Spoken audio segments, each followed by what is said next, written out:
Good evening, good evening. Welcome to the most challenging question section. Welcome, my dear lovely warriors. I hope I'm audible and visible to all of you. Are you ready for the challenging questions? These are good questions, above average questions, which you should definitely be preparing for in your upcoming JEE Mains examination. We'll start with physics, then chemistry, maths, and lots of sessions lined up for all of you. So get ready. Make sure you're subscribed on the channel and do not forget to smash the like button for your captain and his team. Okay, great. Welcome Shashank, Suhail, Sushil, welcome Ananya, welcome Adarsh. Good evening. Yes, Ranjit, welcome. Hi Karthik. No audio, no audio. Or is there audio? Good evening. Hi Janani. Hi Nanda. Good evening. Okay, looks like I'm audible, man. Just check your speaker or your headphone once again. All right, so let's begin. Mark your attendance. Ready? Okay, here comes the first question on your screen. And remember, if you want good level questions, you want questions similar to PYQs, the digital version of these books are available. The link is there in the description box, which is called JEE Mains Replica Question Bank, right? So all the three subjects, thousands of questions just before your examination. Okay, link is there in the description box. Here comes the first one. At initial time t is equal to 0, a truck starts to move from rest and in the positive x direction, uniform acceleration. After 20 seconds, you release a ball from the top. The ball strikes the ground. The velocity of the ball when it strikes the ground will be. Okay. So one by one, let's proceed. So let's say this is that truck. It starts from rest and after 20 seconds, it will be, let's say, over here. Okay, it's going on this particular surface like so. Okay, now it's over here at t is equal to 0. It is over here at t is equal to 20 seconds. Now that ball will be over here, and at this point it is basically dropped. You are dropping that ball. So once you drop the ball, remember at this point the truck will have some velocity. The truck will have some velocity. Even that ball will have the same horizontal velocity.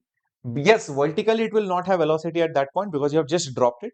So because of this horizontal velocity, it will not fall down directly. Rather, it will take a parabolic path like this before it touches the ground. Okay, so it will definitely touch the ground something like this. But one thing will remain constant is its horizontal velocity. That will never change. Additionally, it will definitely get a vertical component of velocity. And combining both these velocities together, you will get the resultant velocity. And that is what is asked, the velocity of the ball when it strikes the ground. Okay. Let's deal with x direction and y direction separately because they're independent of each other. If you talk about x direction, I can figure out the speed very normally. See, whatever is this x velocity, I can say is nothing but initial velocity of that truck plus acceleration of the truck multiplied by the time that you have taken. Initially, it was at rest. The acceleration of the truck is 5. The time that you have taken is 20 seconds. So that is going to be 100 meters per second in the x direction. That will also be the velocity, the horizontal velocity of the ball, and this horizontal velocity remains constant because acceleration due to gravity is vertically down, so it will not affect the horizontal component. If you talk about the vertical component, for that they have given the time taken. The time taken to fall down is given, and okay, 1 second. So in that 1 second, how much vertical component will it get? Because I know horizontal component is Vx, which is still 100. So for that, Vy will be initial velocity in the y direction plus acceleration in the y direction multiplied by the time. So initially you are dropping it, so 0 velocity. Acceleration is gravitational acceleration. Time taken is 1 second. So this will be just 10 meters per second. So that is your Vy, guys. Okay, so we got Vy, we got Vx. So Vx is 100 I cap, Vy is 10, but negatively. So that is nothing but your option A, guys. Is that clear? Yeah, if you are talking about this final resultant velocity, that velocity you can see right over here. X component is 100, but in the X direction. So it will be I cap. This is 10 J cap, but negatively. So that's why minus. So that's why option A is perfect. If you got this, moving on to the next question on your screen now. Okay. Yes, CR7, the class 12th revision is coming, but it can't be 12 hours. It can't be long because, sometimes YouTube is creating issues. So I'll try to do it in a different way, but it is coming shortly. By Monday, I will try to do it. Okay. Okay. Two vectors x and y are equal in magnitude. The magnitude of x minus y is n times the magnitude of x minus y. I think one sign is missing over here. I think it should be this. The magnitude of x bar plus y bar is n times the magnitude of x bar minus y bar. The angle between them in terms of n is asked. Now, when you ask me the magnitude of the vector addition, then it is nothing but root of first vector square, second vector square plus 2 times first vector, second vector cos of whatever is the angle between them. Next, this is n times of the magnitude of x bar minus y bar. What is the formula for vector subtraction? It is very much similar. You have x square, you also have y square, you also have 2xy with the cos theta term, but instead of plus, you get a minus. So for addition and subtraction, the resultant magnitude look very similar formula wise, only the plus is replaced with the minus over here. That's all. And do not forget the square root symbol. Okay, now we'll square both sides. Number one. Number two, x and y have equal magnitude. So if x and y, they have equal magnitude, let's call that equal magnitude as A. And if I square both sides, if I square both sides, if I square both sides, so instead of x, I can write, let's say, a square. Instead of y also, I can write a square. 2 times xy, I can just write it as 2 times a into a, which is a square, into cos theta. N will become now n square. Here I will have a square, again a square, minus 2a square, and then I will have cos theta. What you will notice is that a square, a square, a square, a square, a square, a square will get cancelled, of course, and therefore I will have 1 plus 2 times of cos theta is n square plus n square minus 2n square cos theta. Now we'll do one thing. Let's take cos theta terms on one side, the other terms on the other side. So I will write down 2 times of cos theta. Minus will become plus. So 2n square cos theta. N square plus n square is nothing but 2n square. 1 plus 1 is 2. Goes on the other side as negative 2. So I can see 2 will get cancelled from everywhere. So I will have cos theta common over here. 1 plus n square. And here 2 has been cancelled. So n square minus 1. So therefore cos of theta will be n square minus 1 by n square plus 1. So n square minus 1 by n square plus 1. So this should have been plus, guys. I think some printing mistake is there over here, but that is the answer. Is that right? Yeah, everyone? Yeah, 1 second.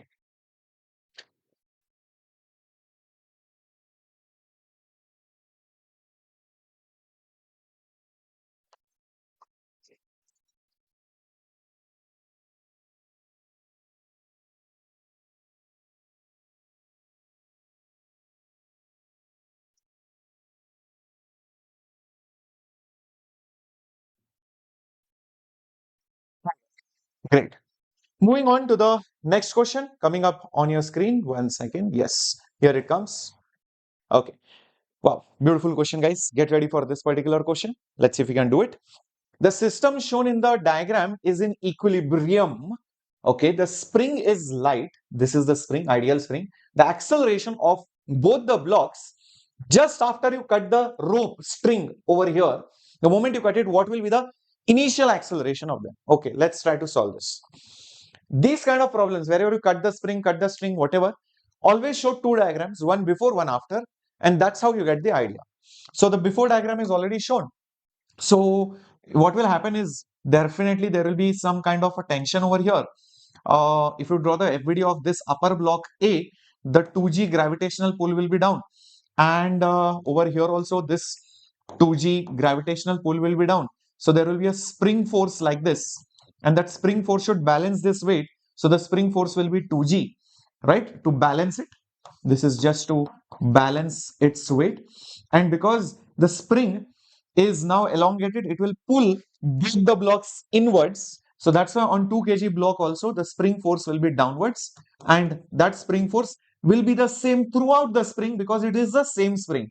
It's not like upper part and lower part will have different values of the spring forces. So this spring force also magnitude wise should be 2G.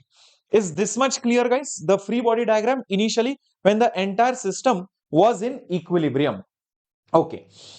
Now, once this is done, let's think how will the diagram look like once you just cut that particular string on the top. So the moment you cut that particular string on the top, here is what will change. This 2 kg block is still there. This other 2 kg block is also still here. You have this particular spring over here, guys. And now the only difference is spring does not instantly change its length. It takes time. Yeah, it takes some time to acquire its natural length and all of that. So right now the spring hasn't changed its length. Very, very important. The spring is still elongated. And if it is still elongated, the forces will still be the same. So you will see this particular block will have 2G force. Apart from that, it will have that spring force, which is also 2G. Tension is missing. That's gone because string is no longer there. This spring force is still there, 2G. And this weight of 2G is also there. That is how the free body diagram will look like. Till this point, absolutely clear, guys? Everyone? So now, if you focus your attention, on this particular block, the lower block, you will see both are getting balanced. Both are getting balanced. That means the acceleration of this block labeled B will be nothing but 0. It will not have any acceleration because the spring force is balancing its weight. But if you now focus your attention only on that upper block, labeled A, there are two forces. So definitely it will have acceleration in the downward direction because there is nothing to balance it up. So therefore, net force, so if I use F is equal to M into A, net force is 2G plus 2G is equal to mass, which is 2 multiplied by A. 2 cancels, so G plus G is equal to A. Therefore, A is nothing but 2 times of G. And this acceleration obviously will be in the downward direction. So 2G means 20 and B will be 0 acceleration. So C is the right answer. So what is missing over here is the tension force. So as you can see here, the tension goes off. The tension goes off instantly because you have cut the string. Apart from that, the rest of the free body diagram remains the same. That's what you should realize. Is that clear, guys? Everyone, how to solve these questions? These questions are very common. You might have seen this very long time back, maybe in your 11th standard or maybe in some mock test also recently. Okay, let's go to the next question on your screen. A particle is performing circular motion of radius. Speed is also given. Acceleration is asked at 1 second. Acceleration is asked at 1 second. Sir, what about K? Very good question. Tell me what can I do about K? Sir, K is not given. Or K is given. Doesn't matter. How does it matter to you? Because nobody is asking you to find the value of X. Nobody is asking you to find the extension or the compression. So don't worry whether K is given or not given. In this question, we were more interested in the spring force, not the extension. So the force had to balance the weight if K was 100 or K was 200 or 10 or 0.1. How does it matter? It will still apply 2G force. Yes, the elongation will change to counter the weight accordingly. So that's why the K value will not matter in this question. Chumma given redundant data. And many times you will see in JEE Main such things happen. Extra data is given, sometimes less data is given, and you have to figure out many things. Correct? Yeah. Okay, perfecto. I hope this is absolutely clear. Manish HP 3845. Okay. A particle is performing circular motion, velocity is given. The question is on what is the acceleration? For acceleration, we need velocity, and velocity square by r is the formula, remember? So at 1 second. So what is the velocity at 1 second? So I will put v1. V1 will be 2 and time will be nothing but 1. So therefore it will be 2 meters per second. Therefore my centripetal acceleration, which is velocity square by radius, velocity is 2, radius is 1. So 2 square is 4. So 4 meters per second square. Now, if you mark A, you will get negative marks. Why will you get negative marks? Because you forgot. I think last lecture also I told you the same thing. Many times in circular motion, people forget tangential acceleration. So guys, do not forget, this is just the centripetal part. This velocity is changing. So definitely there is tangential acceleration. It is not a uniform circular motion. So this being a function of time, it is a uniform motion, non-uniform circular motion. So I can get the tangential acceleration simply by taking the derivative of speed with respect to time. So therefore it will be 2 times derivative of t square with respect to t. So it will be 2 times of 2t, which is 4t. So the tangential acceleration at 1 second will be 4 into 1, which is 4 meters per second square. So now that I have both the accelerations, I can find the actual total acceleration, which is the vector sum of AC and AT. Because they are perpendicular, I can use this formula. So this will be nothing but 4 square plus, coincidentally, this is also 4. So this will just become 4 root 2 meters per second square, which is then option B for IIT Bombay. Got it? So do not miss tangential or centripetal. Sometimes people calculate this, they forget this. Okay? Got it, my dear warriors? Very nice. Very nice. So that is why, these are challenging questions, because these are commonly made mistakes. Displacement and time is given with t is root x plus 3.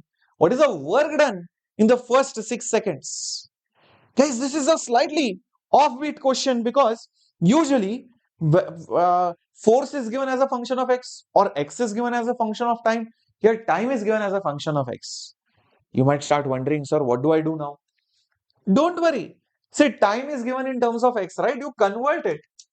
That's all. How do I convert it? Take 3 on the other side. So it will become t minus 3 is equal to root of x. Now square both sides. So you will get x is equal to t minus 3 whole square. Therefore, our x value is nothing but t square. Minus 2 3s are 6. So minus 60 plus 3 square, which is 9. A minus b whole square is a square minus 2ab plus b square. Same formula I have used. Once I get x, let's think what is asked. Work done in the first 6 seconds. Work is force dot displacement integration, but force is not known. So should I sit and find force and do all that nonsense? Rather, I have an idea. Work done by work kinetic energy theorem is the change in kinetic energy. So it is the kinetic energy at 6 seconds minus the kinetic energy initially, which is at 0 seconds. So it will be nothing but half m velocity at 6 seconds minus square half m velocity at 0 seconds square. So mass. Oh, mass is only not given. Wow. Mass by 2. Okay, we'll find it in terms of mass. So it will be nothing but V6 square minus V0 square. Okay, so let's see what is the values coming out to be, guys. Over here. From x, we can find out velocity. From x, we can find out velocity because it is dx divided by dt. So the velocity will be d square's derivative is 2t, and 6 will be here. This is 0. That's it, right? 6 into 1, because times derivative is basically 1 and constant's derivative is 0. So it is just 2t minus 6. That is the velocity. So let's find out what is the velocity at 0 seconds. Put 0, so it will be 0 minus 6, which is negative 6. Velocity at 6 seconds, 2 into 6 minus 6, which is again 6. Guys, this is now straightforward. So this is 6 square, this is negative 6 square, and of course this minus sign. Guys, this is just going to become a big fat 0. Answer is 0. That's why the mass was not given. We should have taken the hint. There is no other way it can be option B, because if it was A, C and D, then mass should have been given, because only after I substitute I'll get the answer. So I think if such a thing happens, it is a mistake from the examiner side that he has given off the answer to the kids. Yeah, because or else it would have been a bonus question. Correct? Got it, my dear warriors? Why it will be bonus question if by chance the answer does not come 0, because you cannot find the answer without the mass. So it's as if you are leaking the answer very smartly to the students, and only the smart ones will directly mark it as 0. Okay, let's move. Question number 6, guys. On your screen, ready? Very good. Ranju, very good. Sarvesh, Lewis, Dathan, Gokul, 0. Yes, perfect. Sabrinathan, Akhil, perfecto, perfecto, my dear warriors. Okay. Metal ball falls from height of 32 on a steel plate. Coefficient of friction restitution, sorry, is 0.5. What height will the ball rise after the second bounce? Now there are two ways of solving it. One is the long way and derive it, or second way, you know the formula, you have done these kind of questions before and you know the direct result. So what happens is, in such cases, if you drop the ball from certain height, let's say I call it h0, and it falls over here, then it rebounds till a lesser height, let's say h1, and next it will rebound till even a lesser height, let's say h2, and so on and so forth. So you will see after n bounces, the height will be hn. That's how it goes. And every time velocity is lost because of energy loss, because it is a inelastic collision, because 0.5 means it is neither elastic nor perfectly inelastic. So some energy is lost. It is a inelastic collision with energy losses. Now, if you do the proper derivation, you can get the answer. But if you have solved this question many times, I think by now you should remember the result. This height after the nth bounce is the original height into e raised to 2n, where n is the nth bounce. So this is basically, I can say, this is the first bounce, this is the second bounce, this is the nth bounce. So after the nth bounce, this is the height which you will record, and initial height is 32, E is 0.5, N is how much? Second bounce, so 2. So we are talking about 0.5, 0.5 means half, 2 2s are 4. Okay, so this will be 32, 2 raised to 4 is 16, 32 by 16 is 2 meters. So 2 meters is the direct answer. So you can see, remembering certain results is always better. And this is what 98, 97 percentilers and above should generally be doing, and will be doing rather. Because they do not waste time in derivations again and again, because they have seen a certain model is getting repeated. They remember the result directly, because it saves a lot of time. Isn't that right? Yeah. How can we find the extension? If you know the spring force and you know K, then just dividing the spring force by K will give you the extension, isn't it? Yeah, makes sense? Okay, perfect. Let's move to the next question, 7 on your screen, on current electricity. Assuming point A's potential to be 0, then what is the potential at point B is the question. Very, very nice question, guys. Let's try to see. This point has 0 volt. This point has been given to be 0 volts. Okay, 0 volts. Question is, what is the potential at point B? If I have to find the potential at point B, I can travel like this, like this, like this. So many ways are there to reach point B, and maybe I can use Kirchhoff's law. But the problem is, no matter how I go, I'm always encountering one unknown resistance, either R or R1. Can you see that? Yeah. Okay. Everybody. So maybe we'll try to figure out what is the value of R1. Yeah, maybe we'll try to figure out what is the value of R1. Okay, and then maybe we'll try to solve the question. Okay, so let's maybe use Kirchhoff's rule right over here. First of all, let's use Kirchhoff's current law. So if 3 amperes is coming in, 1 ampere is going out. So out of 3, 1 is going here. So the remaining 2 amperes must be going here. I'm using Kirchhoff's current law at a junction. So that 2 amperes will come here. That same 1 ampere will go like this. That same 1 ampere will go like this. That 2 amperes and 1 ampere will collect over here, and that is why you are getting 3 amperes over here. So this resistance has 3 amperes of current going like this. So now I know currents in all the branches. I know the currents in literally all the branches. Okay. So now I think it's good we go to the Kirchhoff's voltage law. So I need a loop. So maybe let's say I go like this. Say for example, what is that loop? B, D, C, B. Okay. If I go and if I apply Kirchhoff's voltage law, from B to D, I'm getting a battery whose potential is 4, and I'm going from negative to the positive, so I'm going higher, so it will be plus 4 volts. Here, I go through this resistor in the direction of the current, so voltage will drop, negative IR. So minus current is I, which is 2 amperes, resistance is 2. Okay, I go like this, I go through this resistor in the direction of the current, so again it should drop. So minus, what is it? I, which is 3 amperes into resistance 1. I come back to the same point, so 0. So 4 minus 4 is 0. Oh my god, so what is this? 3R1 is equal to 0. So am I getting R1 as 0? What does this mean? What does this mean? If I'm getting R1 as 0, it just means that there is no resistance here. There is no resistance here. Chumma it is given just to fool you. People will think there is some resistance, but the resistance is in 0 ohms or negligible resistance. Okay. So very good. Now let's go to the next part. If I go from this point to this point, I think my job will be done. So from point A to C to B, if I go, it's an incomplete loop. For incomplete loops, the summation is not 0. Rather, the potential at point B is the potential at point A plus the sum of all the voltages on the path. The sum of all the voltages on the path. So whatever is this voltage plus this voltages will add up to give you the voltage at point B. That is a modified law for Kirchhoff when the path is incomplete. The potential at point B is asked. Potential at point A is 0 as given. Plus, there is only one battery that I can see, and I'm going from high to low.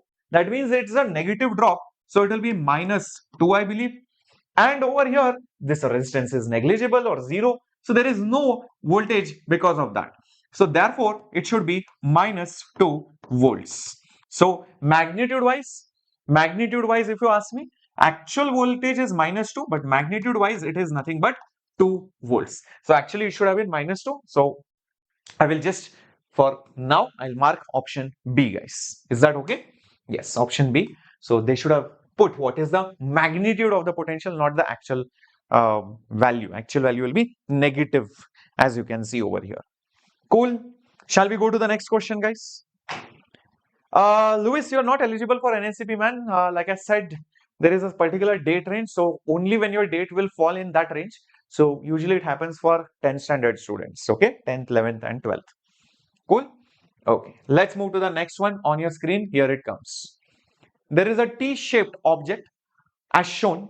A force is applied at some point parallel to AB such that the object has only translation but no rotation. Find the location of P with respect to C. Now forget this object. In fact, I would say any random body, if it has only translation, but you see angular velocity omega is 0. This can only happen if net torque is 0, meaning in a way the force is being applied on the center of mass of the body. Only then that can happen. Okay, if the force is offset, then you will see the body will begin to rotate. So this is a general rule for pure translation motion. So now, if you come back over here, this force should be applied at the center of mass of the body. So it's the indirect way of asking, where is the center of mass? Where is the center of mass? Great. So now we'll divide it into two objects. It's a composite structure. One is this one is this one. So if you take the top part, it's a pure rod. So the center of mass will be here. And this part, the center of mass, I don't know, might be somewhere here. Actually, this force should have been shown slightly on the top. Okay. It won't be here. What happened to this? Yeah. So this force most likely will be over here like this. And wherever this force will act, obviously, this will be the center of mass of the entire structure, that point P. And the center of mass of this rod will be somewhere over here. Now, this COM is combining both these masses. For this rod, it is here. For this rod, it is here. So from point C, we have to measure. Now, first of all, this particular length, if this is 2L, obviously this is going to be L. And this one from point C, as you can notice, it is already given to be at 2L. So I don't have to mention it, but still I will just write it over here. This is nothing but 2L. Okay. Now, last thing, what is the mass of this rod and this rod? It is clearly mentioned that is a uniform density object. Common mistake I've seen in this question. People choose this mass as M and this mass also as M. That is absolutely incorrect. This length is L. So if mass is M, this guy's mass will be nothing but 2M, guys. A lot of students make this mistake. Why? Because the length is double and it is clearly mentioned it is uniform density. So more length, more mass is present. It is proportional to the length. Got it? So common mistake. That's why these are challenging questions. In the exam environment, in that stress, you will miss these things. So that is why I'm showing you so that you are alert. Every mistake you save, you are saving 5 marks, not 1 mark. You are saving 5 marks. Got it? How many of you would have made this mistake? Tell me in the chat box right away, right now. Now let's figure out where is the center of mass. So the y coordinate of the center of mass is m1 y1 plus m2 y2 divided by m1 plus m2. So the first mass is right over here, m, and the distance y coordinate wise is nothing but 2l. The second mass is 2m. The distance is l, and the sum of the masses, that means m plus 2m. So this will be 2 ml plus 2 ml, which is nothing but 4 ml. M plus 2m is nothing but 3m. Mm cancels, so it will become 4 by 3 times of L. So that is what has been asked. 4 by 3 times of L is the correct answer. Because they had asked what is the point P's location with respect to C. So all the coordinates we were measuring with respect to this. So it was the right answer. Got it? Yeah, option A, guys. 4L by 3. All right. Amazing. Amazing. Yeah, it's a very nice question, I believe. Okay. Let's go then to the next question on your screen, and here it comes. A pulley is rotated about its axis by a force which is changing with time. It is a variable force. So that means the torque will also be variable. Find the magnitude of the angular impulse on the pulley in the initial 2 seconds given the radius of the pulley is 0.5 meters. Interesting question, guys. Angular impulse question. Now you might be wondering, sir, what is angular impulse? I forgot. See, impulse, you know, right? It is force into time. Impulse is force into time. So angular impulse, J theta. Theta stands for angular. J is impulse. Angular impulse is nothing but, instead of force into time, you'll have torque. You'll have torque multiplied by time. But since the torque is variable, so it will be integration formula with respect to time. And this will go from, let's say, whatever T1 to T2. So that is the formula for angular impulse. Just like force times area graph or force times integration gives me impulse. This is torque versus time, because torque is equivalent of force. Okay. Now, what is the torque value? I do not know, but I know torque is force into distance for at which it is acting. So I can first of all put this as R multiplied by F, and then I will put dt. In the first how many seconds? 2 seconds. So time 1 is 0, final time is 2. Radius is 0.5, so put it outside. So 0.5 is there, and integration 0 to 2. The force value is nothing but 20 times of t minus 5 times of t square, the whole thing into dt. Now you just have to do the integration part. So the radius I have brought it outside. 0.5 is nothing but half. Okay, integration of nothing but 20t will be 20 into t square. T square means first put 2, t square by 2, sorry, minus 0 square by 2, okay, minus 5. T square's integration is t cube by 3, so 2 cube by 3 minus 0 cube by 3. Okay, perfect. So solve this, guys. How much are you getting? The angular impulse as half is there. Then this is 0, 2 square by 2 is 2, 2 into 20 is 40. Leave it as it is, minus this is 2 cube, which is 8. 8 5s are 40, 40 by 3 minus 40 divided by 3. Okay, now 40 minus 40 by 3, x minus x by 3 is 2x by 3. So this is nothing but 2 times 40 by 3. 2 cancels, so it will just become 40 by 3. Yeah, Newton meter second. Newton meter second, because torque is Newton meter, this is second. So 40 by 3, B option is absolutely right.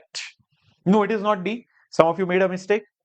No, it's not approx. You will get exact value. AKKS, we will do it very shortly by Monday or something. Yeah? Yeah. Very good. Very good. On, who is it? Ongara. Nice name, man. Dathan. Very good. Yes, Louis. Perfecto. Yes, Teju. Louis, I'm very happy that you are answering. Being in 8th standard, guys. Just imagine, we have 8th standard students in this session competing with 2026 JEE warriors. So it is really incredible. Louis and many people are there. I remember Abhijit and so many others who keep watching our classes. And I know a lot of kids from 8th, 9th, and 10th also watch here because they want to clear their Olympiads or NSCJS kind of examinations. So really proud of all of you guys. Yeah. Anyways, happens, mistakes. So moving on to the next one. An equilateral prism is there, which is of mass m, and it rests on a horizontal surface. Coefficient is mu. Force is applied in the figure. The coefficient is sufficiently high, so the prism does not slide before toppling. Then the minimum value of F required to topple the prism. Okay, so the value of mu is irrelevant in this question, because no matter how high you apply the force, first it will topple before it slides. So it is not sliding 100%. So it is not accelerating in a way. It is at rest. It is on the verge of toppling. So when it is on the verge of toppling, what happens is this normal force, which would normally act from between, because this diagram will shift completely. Think like this. This diagram will shift like this when it is about to topple. Okay, this is about to topple, guys.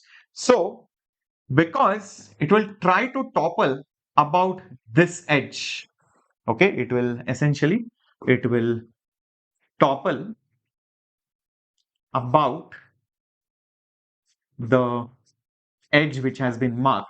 So all these points would have lost their contact when it is just on the verge, almost they are leaving it.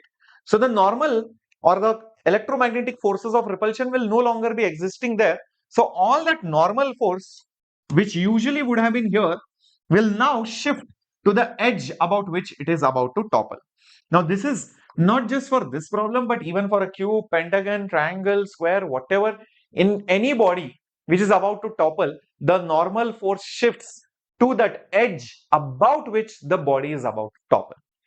So apart from that, the regular forces being your friction will act like this, and of course your weight will act over here. So this is your mg force, this is your frictional force, and your F force, which is external force, is still there over here as it is. Okay, now at the edge of toppling, if I measure the net torque about that particular edge obviously should be 0, because it is on the verge of toppling. It is on the verge, so there is definitely rotational equilibrium just before it actually topples. And now if you notice, friction and normal will not give any torque because they are passing through the edge. So that is the beauty of it. And in this I can say friction and normal torque is going to be 0 since they pass through that edge. Since they pass through that particular edge, and torque is R into F. So if R is 0, torque is 0. So position of force of our normal and friction is 0. No torque will be produced about the axis. Great.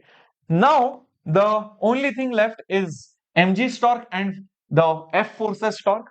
So the torque by your mg and the torque by your external force together will be 0. Okay, how much is the mg's torque? So for that I will need one particular piece of information. So guys, if I have an equilateral triangle, okay, and if this is the altitude, because I know this is the line along which mg force will act, so I just need how much is this distance. How much is this distance? Okay, if this side length is a and I know this is 60 degree, this will be a cos 60. A cos 60 means a divided by 2 because cos 60 is half. Okay, so the torque will be about this point, R into the force. R is the perpendicular distance and the force value. So it will be nothing but a by 2 multiplied by mg, and this torque will be in the anti-clockwise direction. So it is in the anti-clockwise direction. If you want, you can put minus sign. Plus torque because of this force. Now this force will act in the clockwise direction about that edge. So plus value. I will need how much is the height of it for finding out the torque, guys. Think logically, because this force will act like this. This force will act over here. I will need the perpendicular distance to measure the torque. Okay, so that perpendicular distance means I need essentially this particular height. So if this is a in this triangle, this will be a sine of 60. That means it is a root 3 divided by 2. So therefore, over here, I will put a root 3 divided by 2 multiplied by the force. This is 0, this is clockwise. So that's why positive, this one is negative, anti-clockwise. Are these equations clear, guys? No need to find the center of mass. I mean, I know center of mass will be somewhere on this line. You don't have to find the height of it. Okay. In this case, we don't need the height of it. All right. So shift it on the other side, guys. So a root 3 divided by 2 into F is a mg divided by 2. A 2 will cancel. So F root 3 is equal to what is it? Mg by 2. Mg by 2. Therefore, F will be mg divided by 2 root 3. Mg divided by 2 root. No, sorry, 2 has got cancelled. No? My bad. 2 got cancelled. 2 got cancelled. Yeah. So therefore, simple. F is nothing but mg divided by root 3. That's all. Mg divided by root 3, which is option A. Yeah. There you go. So geometry is involved. And I have also used the fact that to find torque, I can directly use perpendicular distance on the force multiplied by force rather than RF sine theta and all of that. So R perpendicular into force. R perpendicular into force gives me the magnitude of the torque. Is that clear, everyone? Yes, A for Akhil. Wow, very good. Excellente, guys. Excellente. Proud of all of you. Amazing. Moving on to the next one on your screen. The time period for a spring is T1. Time period for another spring is T2. Both are connected in series. The new oscillation time period is how much? Okay. So formula based, but lengthy, I would say. So first time period is T1. So T1 will be 2 pi under root m by k1. Now square both sides. So you will see T1 square is 4 pi square m by k1. Shift k1 on the top. So you will see k1 will be, or just keep it like that also, no issues, 4 pi square m by t1 square. If this is k1, I can say similarly, the spring constant of the second one will be 4 pi square, same mass, but this will be T2 square. Okay. And Also, the final spring which we will have, the final spring constant which we will have, that spring constant in series will also be 4 pi square m by t square. That t is what I have to find. Now, why did I find K1, K2 and Ks? Because they are related to each other. Because they are in series, the formula is of parallel. So, actually speaking, 1 by Ks, 1 by Ks is 1 by K1 plus 1 by K2 whenever you are in series combination for a spring. Formulas are exactly opposite of resistors, or just like capacitors, you can say. Okay. Now, what is 1 by K1? 1 by K1 means this reciprocal. So, it will be 1 by 4 pi square. This mass will also come below, and you will have T1 square on the top. So, you will have T1 square on the top. So, same way here also you will have T2 square on the top and 4 pi square m. 1 by Ks means what? Reciprocal of this. So, you will have 4 pi square m below, and you will have T square on the top. You can see all the denominators are getting cancelled. So, I'll have T square over here. So, in the so T square is nothing but how much? It will be T1 square plus T2 square, something like Pythagoras theorem. So, T square is T1 square plus T2 square, which is option B, of course. Yeah. Got it? Yeah. Amazing. Namrata ma'am had throat issues yesterday, so that's why she couldn't come, but hopefully she'll be coming today. Yeah. Question number 12 on your screen. Here it comes. Uniform magnetic fields for different strengths, both normal to the plane of the paper exist. Okay. The charged particle of mass m and q at the interface instant moves into region 2 with velocity v and returns to the interface. It continues to move into region 1 and finally reaches the interface. What is the displacement of the particle during the movement along the interface? Interesting. Okay, so the particle is going like this. It reaches here and again reaches the interface. So I'll tell you, it's better to draw a separate diagram.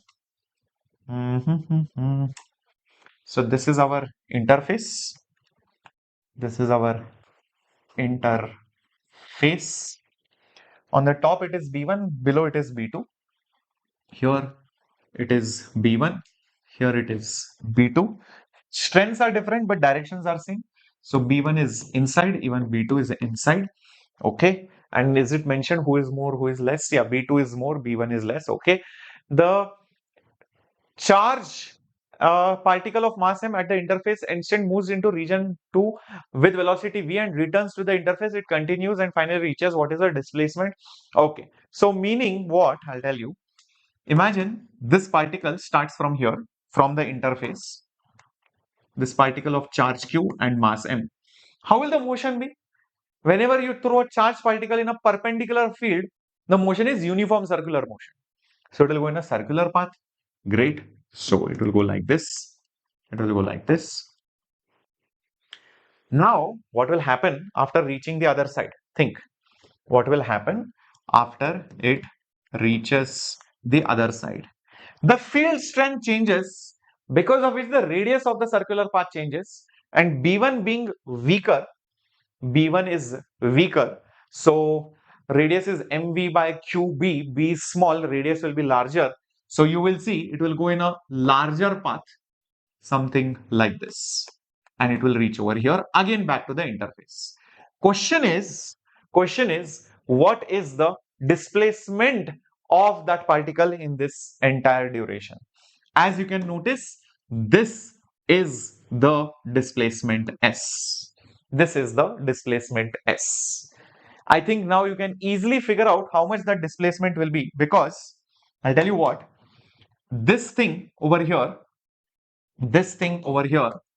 is nothing but the diameter of the first circle, which is 2 times the radius, and this entire thing over here, is the diameter of the other circle. That means 2 times of the radius one. So from here, I can easily see that my displacement is nothing but 2 times of R1 minus 2 times of R2. So essentially, my number 2 is common for the displacement, and I have R1 minus R2. Is this absolutely clear? I just R1 minus R2 over here. Great. So let's see how much is R1 and R2. R1, a radius is mass into velocity by charge into field. Same way, the other radius, R2 will be m into v divided by q into b.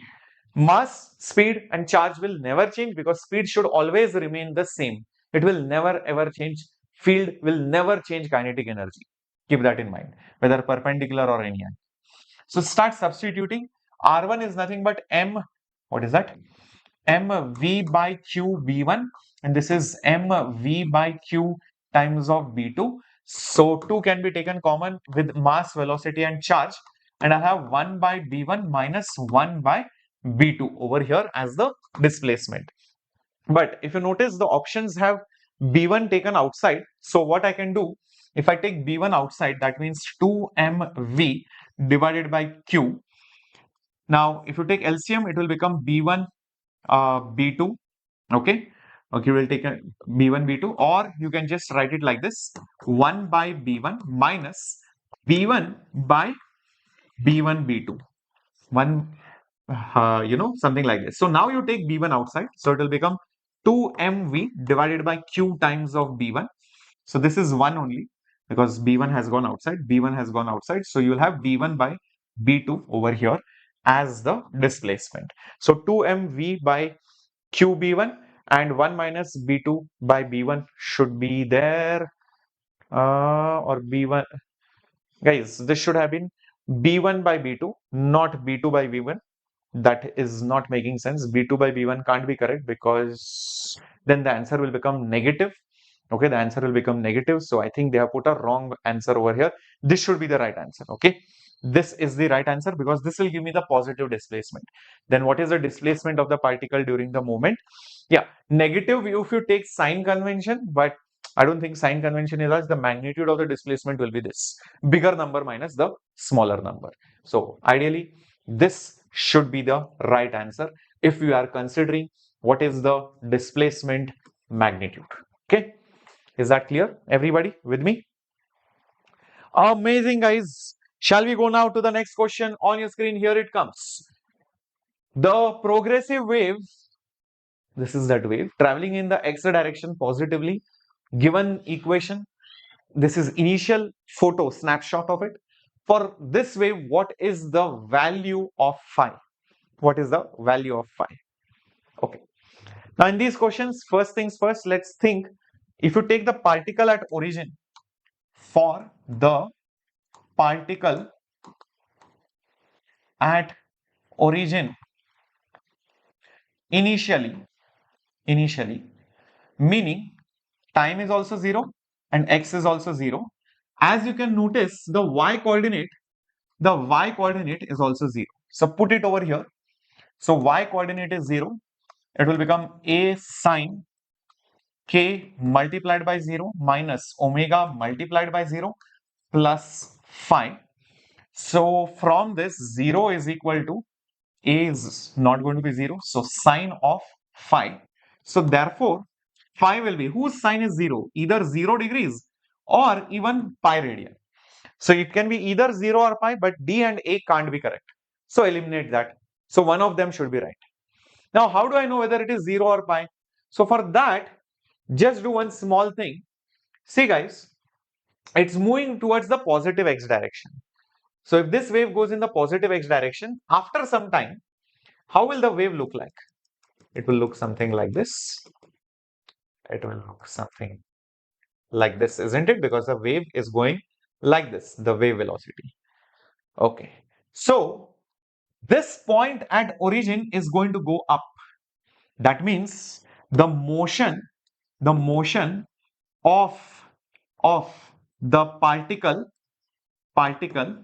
at origin initially. So the initial motion of the particle at origin is upwards. Use this. How? Over here.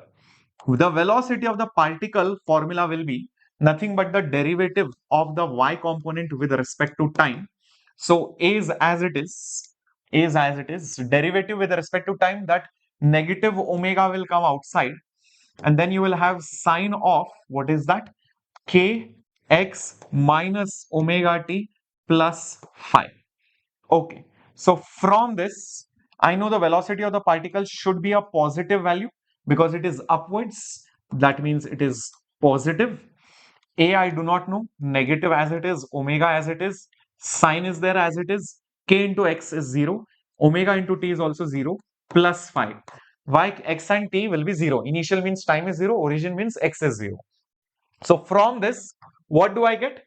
What do I get? A omega can't be 0. So therefore, again I will see, oh sorry, sine's derivative will become cos. No, why did I do this? So a omega cos. So from this, what am I getting? Cos of phi with a negative sign is a positive number. Therefore, cos of phi should be negative. Now it's very obvious. Cos 0 is positive. Cos of pi, if I take 0, then it will be obviously positive. But if I take pi value, then only it will be negative. Then only it will be negative. So 0 gets eliminated. Pi will be the chosen one. Hence option C is the right answer.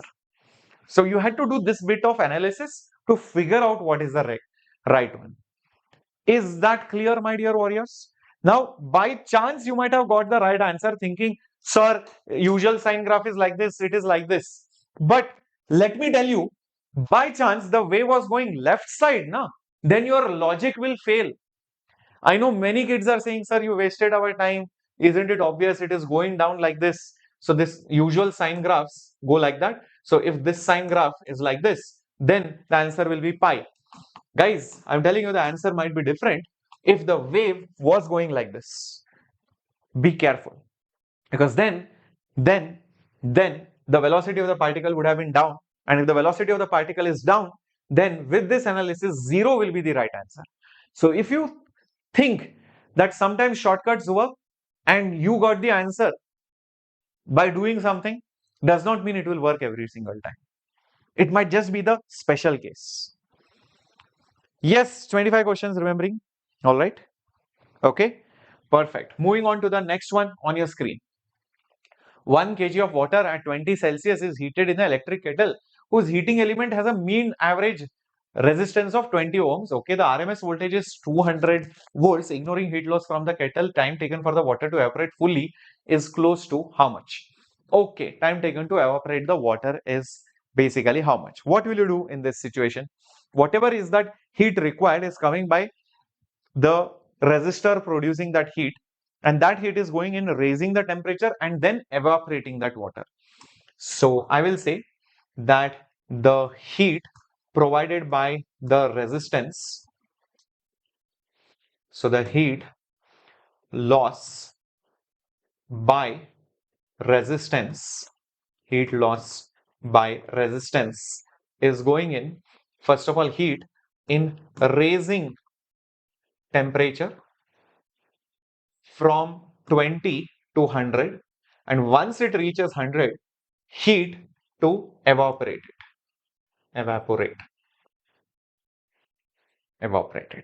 Now what is the formula for heat loss? I squared RT, but current is not given, voltage is given, so it will be nothing but Vrms square by resistance multiplied by the time. Heat required to raise the temperature is mass into specific heat capacity into delta T. Here it will be M into latent heat. Now since the time value is asked, nothing else is asked, so time will be, take resistance on the top, Vrms square will be below, mass can be chosen as common, and we'll have S delta T plus the latent heat. Now you just have to substitute literally everything. Resistance is 20, mass 1 kilo, RMS voltage 200, so square it, right? Specific heat capacity 4200 SI units, 4200. Change in temperature 20 to 100 is basically 80. Latent heat is 2260. So whatever answer you will get over here will be in seconds. So if you want to convert it, because it is in minutes, so just have to divide it by 60 so that you get the answer in minutes. So solving this, you should get your answer. Just check if you are getting it close to 22 minutes. You should get the answer as 22 minutes. Is the logic clear how to solve it? Yeah? Yeah. Yes, students, I have taken negative sign outside because derivative of minus omega t was there, no? Yeah, minus omega t. Because where is that equation? Kx minus omega t. I have differentiated with respect to time. So this minus omega will come outside. If I differentiated with respect to x, then plus k would have come outside. And sine would have become anyways cos. So it matters what derivative with respect to you have taken. Okay, moving to the next question on your screen.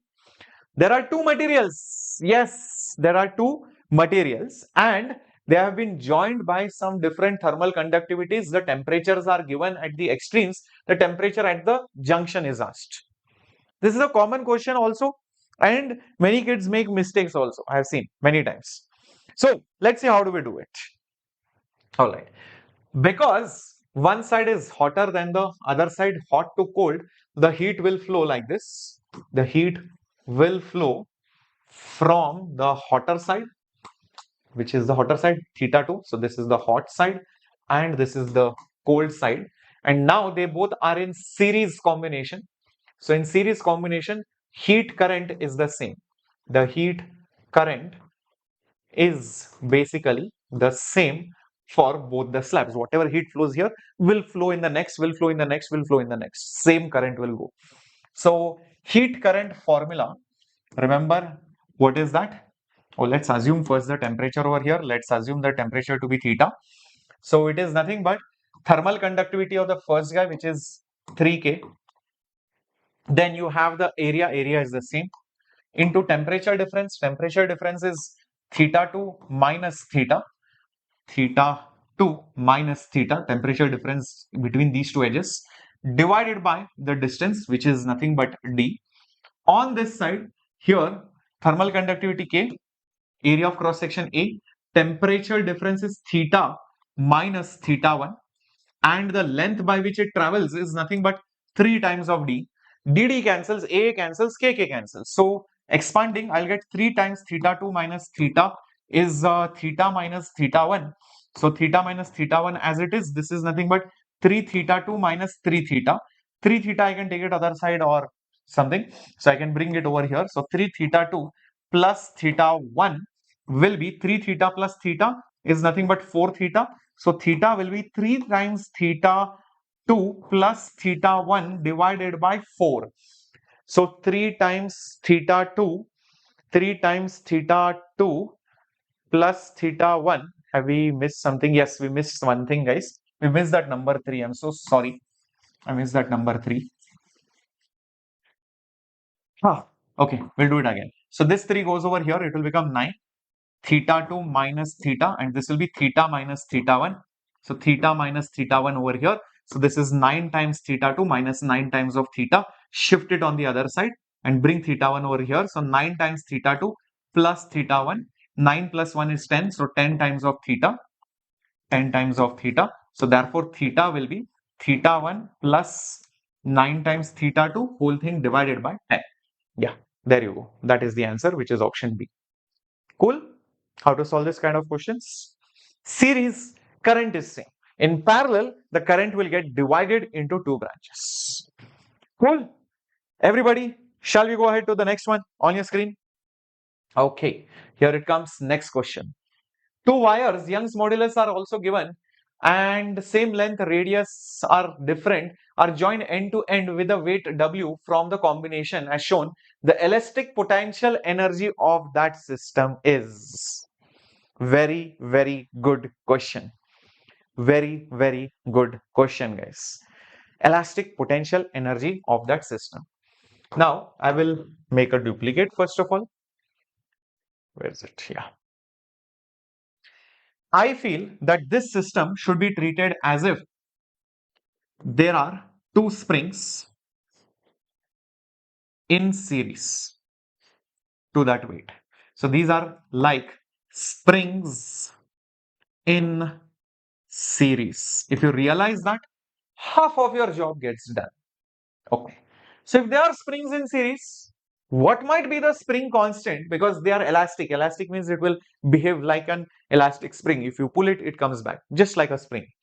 What might be their spring constant? So if you talk about in general spring constant equivalent or the spring constant K, yes, it is nothing but Young's modulus into area divided by the length. Young's modulus into area divided by the length. So using this formula, my first spring over here, Y is Y, I think same material is used. Area is different, pi into R, which is 2R square divided by length, which is L. So it will become 4 pi Y R square by L, and K2 will become Y pi, radius is R. So Y pi, radius is just R and length is L only. So pi Y R square by the length. Okay, so that are the springs over here. Is that point clear, everyone? With me on this? Okay. Now, one more thing. If I want to find the energy which is stored, energy which is stored, energy which is stored, it is nothing but the total spring energy, which is nothing but half whatever is the spring 1 x1 square plus the second spring k2 x2 square. But now I just know what is the value of k1. K1 is nothing but this whole number right over here, 4 pi y r square by L. So I'll just put 4 pi y r square by L. K2 also I know it is just pi y r square, pi y r square by L. Rest of the numbers I do not know. What is x1? I do not know. So plus half into, yes, this x1 square and x2 square are some things which I do not know yet. I'm just leaving it off as of now. Okay, I do not know what is x1 and x2.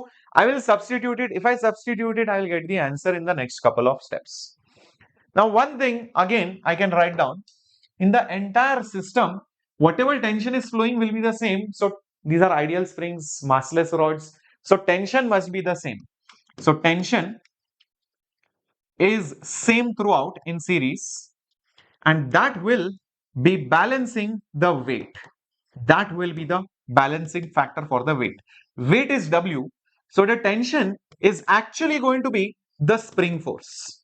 The tension is actually going to be the spring force. So for this spring force will be K1x1. So I can say this spring force is K1x1. For this spring, the spring force will be that spring constant into whatever extension it has. X1 and X2 will not be equal. In fact, from this you can see x1 is W by k1 and x2 is W by k2. K1, k2 are different, as you can see. In fact, I did not even have to substitute the values right away right now. We could have waited for some time. So I can just write it as half k1 x1 square. X1 square means W by k1 whole square. So W square by k1 square plus half into k2 into x2 square. X2 square means W by k2 whole square. So W square by k2 whole square. So from this we can take W square common and even the number 2 common. So this will become 1 by k1 plus 1 by k2, of course. So this will become W square by 2. Now just have to substitute these values. What is 1 by k1? 1 by k1 means reciprocal of this. So L on the top, 4 pi y r square below. So L on the top, 4 pi y r square below. For k2, reciprocal, L on the top, pi y r square below. L on the top, pi y r square below. That's it. Bracket close. Okay. So W square by 2. Now this is 1 by 4 plus 1, which is 5 by 4. So it will become 5 by 4 times L divided by pi y r square. So this will become 5 by 8 times W square L divided by pi y r square. There you go. So 5W square L divided by 8 pi y r square is option number C. Understood, guys? What a brilliant question, where you have to use the concept of converting a rod, elastic one, into an equivalent spring. First thing, that is the concept used here.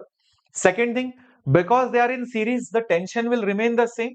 And from that, we also understood extensions are different because constants are different. Third thing, energy formula is half k x square. Each spring will store energy. So I add them both. Yeah. 160, yes, it's a good score, Sarvesh, for getting 97 percentile. Definitely. Yeah. You can expect that as a safe score. Unless the shift is very easy, which I doubt. If a man becomes a giant, expanding his linear dimensions by a factor of 8 and assuming his density remaining unchanged, the factor by which his stress in the legs will increase is very fabulous question, guys. Very fabulous question. Think about it. What will you do? Say his linear dimensions are the one which are changing. So imagine this is that person.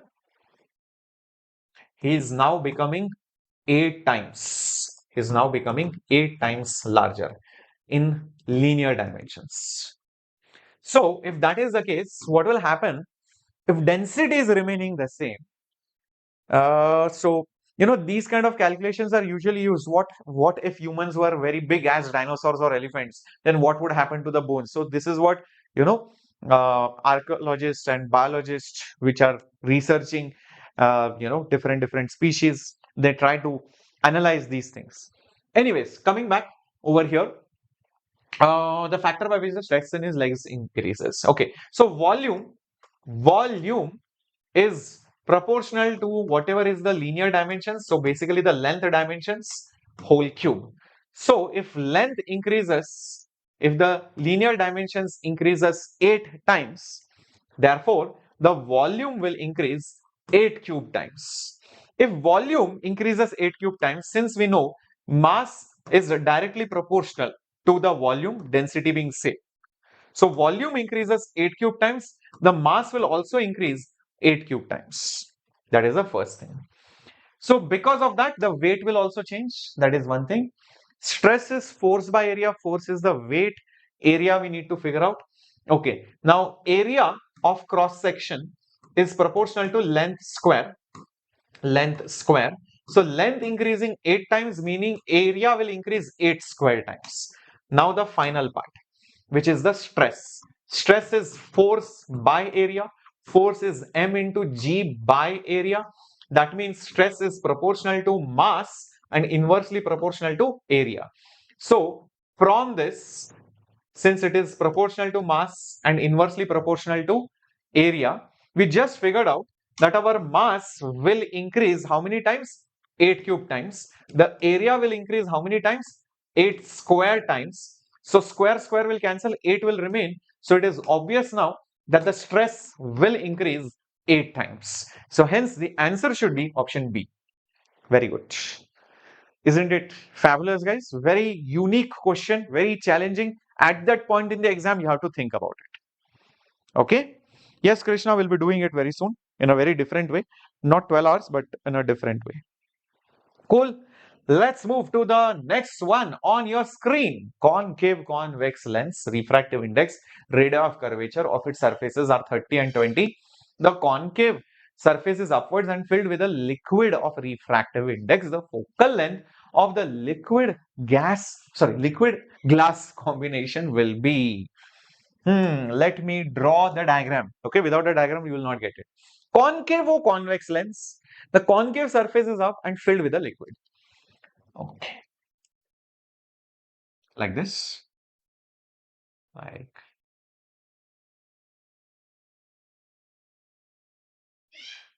this. Okay, and the top part, yes, filled with some liquid, of course.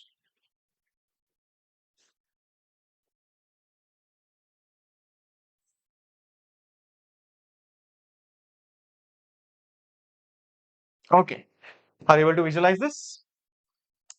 This is your principal axis now.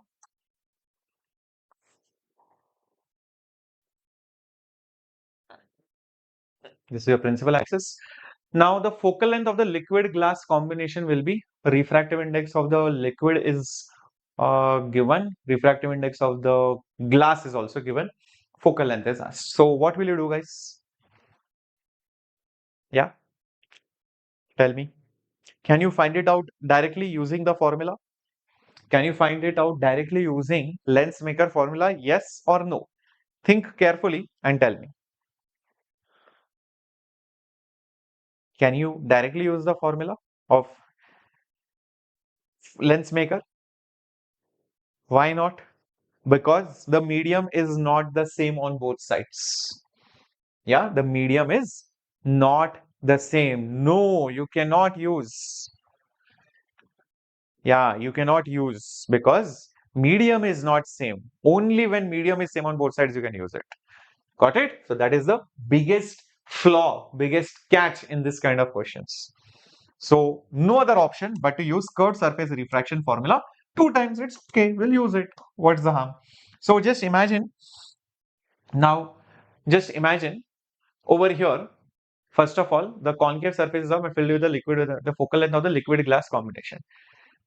What we can alternatively do, instead of using curved surface refraction, how about treating this top part, treating this top part as a plano-convex lens. Now does it okay? Feel okay? This is a plano-convex lens. This is a concavo-convex lens, and now their combination is being asked. Now we can use lens maker formula for each of these lenses separately, because you can think as if this is an independent lens, this is an independent lens in air, and now you are combining that. So I'm taking the water itself as a plano-convex lens. That is the trick in this problem. This is a plano-convex lens. So the focal length of that plano-convex lens, refractive index of liquid is 1.3 minus 1. 1 by so see guys, what happens is we'll take the rays coming like that.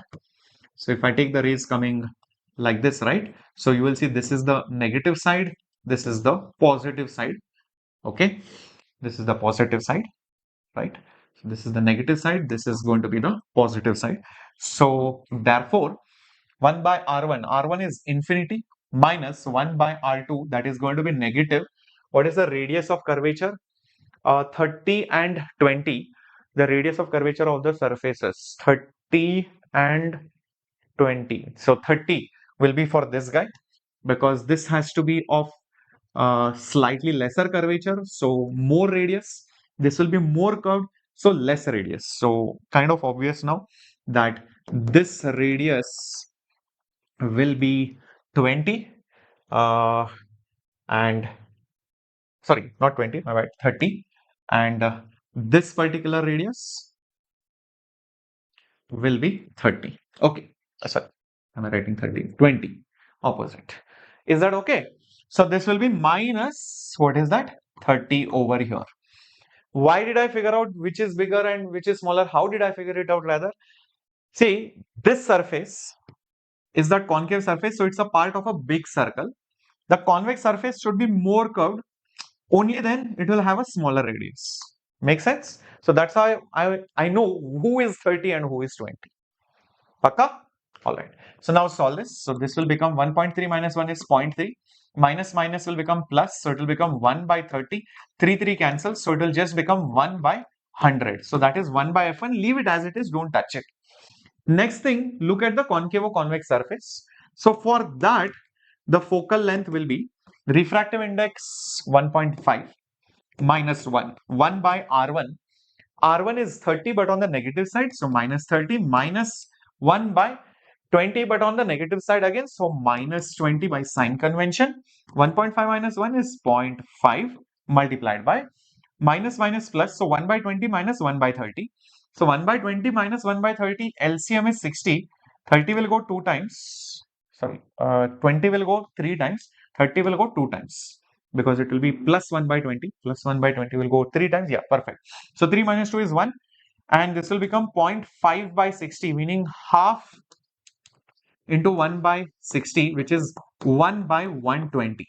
Okay, so that is 1 by f2. Now is the final part where you take the combination, the focal length of the combination.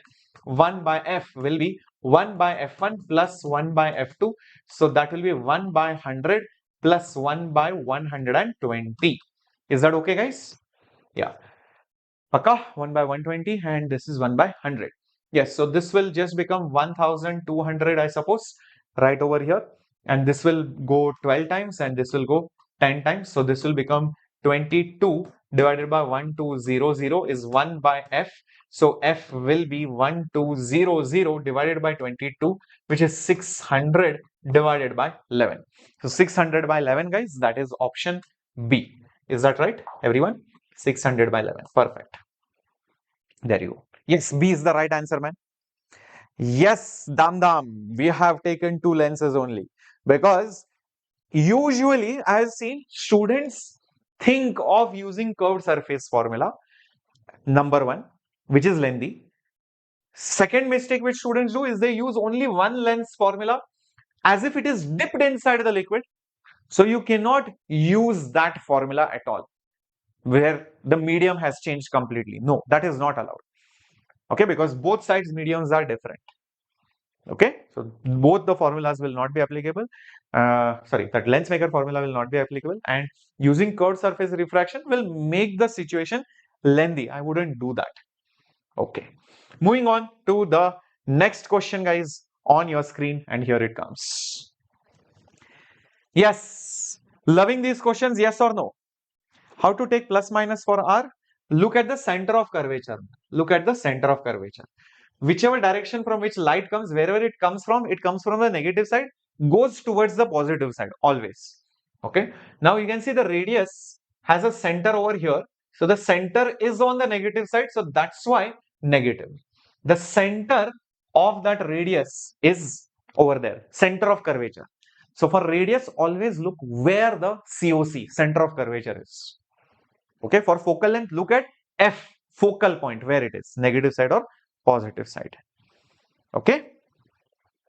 So wherever the light is coming from, that side will be negative, incident part. And where it is going towards, that side will always be positive. Okay, that is the manner in which we take the sign conventions, guys. For an equilateral triangle frame, side length L having 3-point charges, vertices, XY plane, components of electric field due to the configuration in Z direction. Okay, here we come. Very nice question on your screen. Equilateral frame, 3-point charges, vertices, XY plane, component of the electric field due to the configuration in Z direction at 0, 0, comma L. 0, 0, comma L. And what is this? Which point is this? Oh, I think there is some missing piece of information, guys, over here.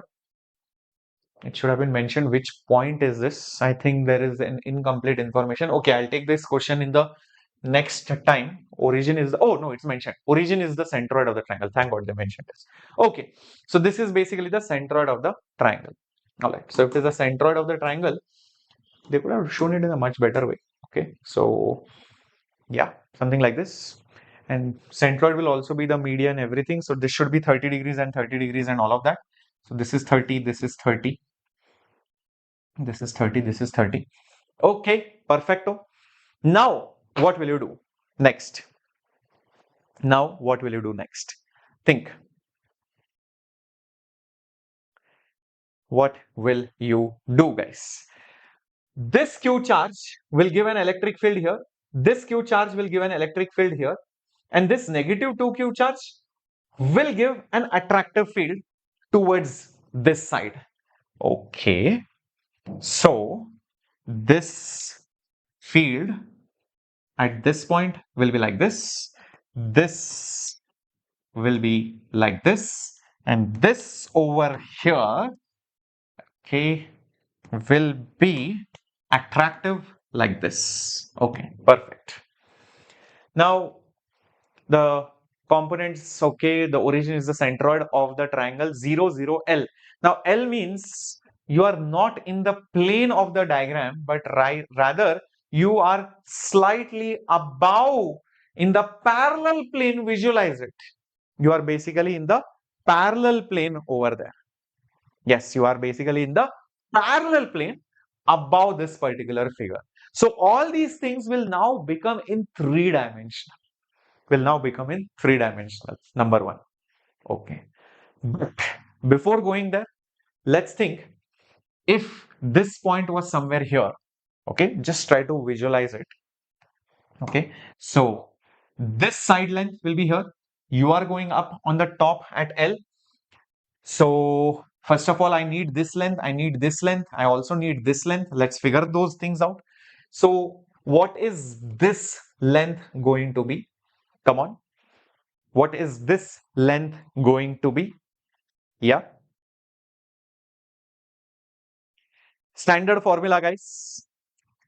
2/3 of the entire median length. If you use and solve the question, yeah, it is always 2 times the side length divided by √3, if I remember correctly, in a regular triangle from the vertex to the centroid.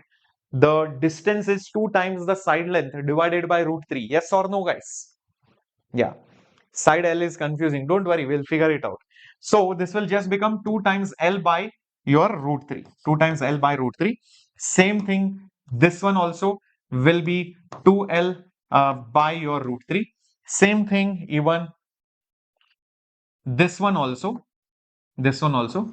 This will be also 2L divided by √3 from vertex, from vertex, from vertex to the centroid.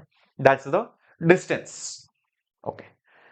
Now, here is another thing over here.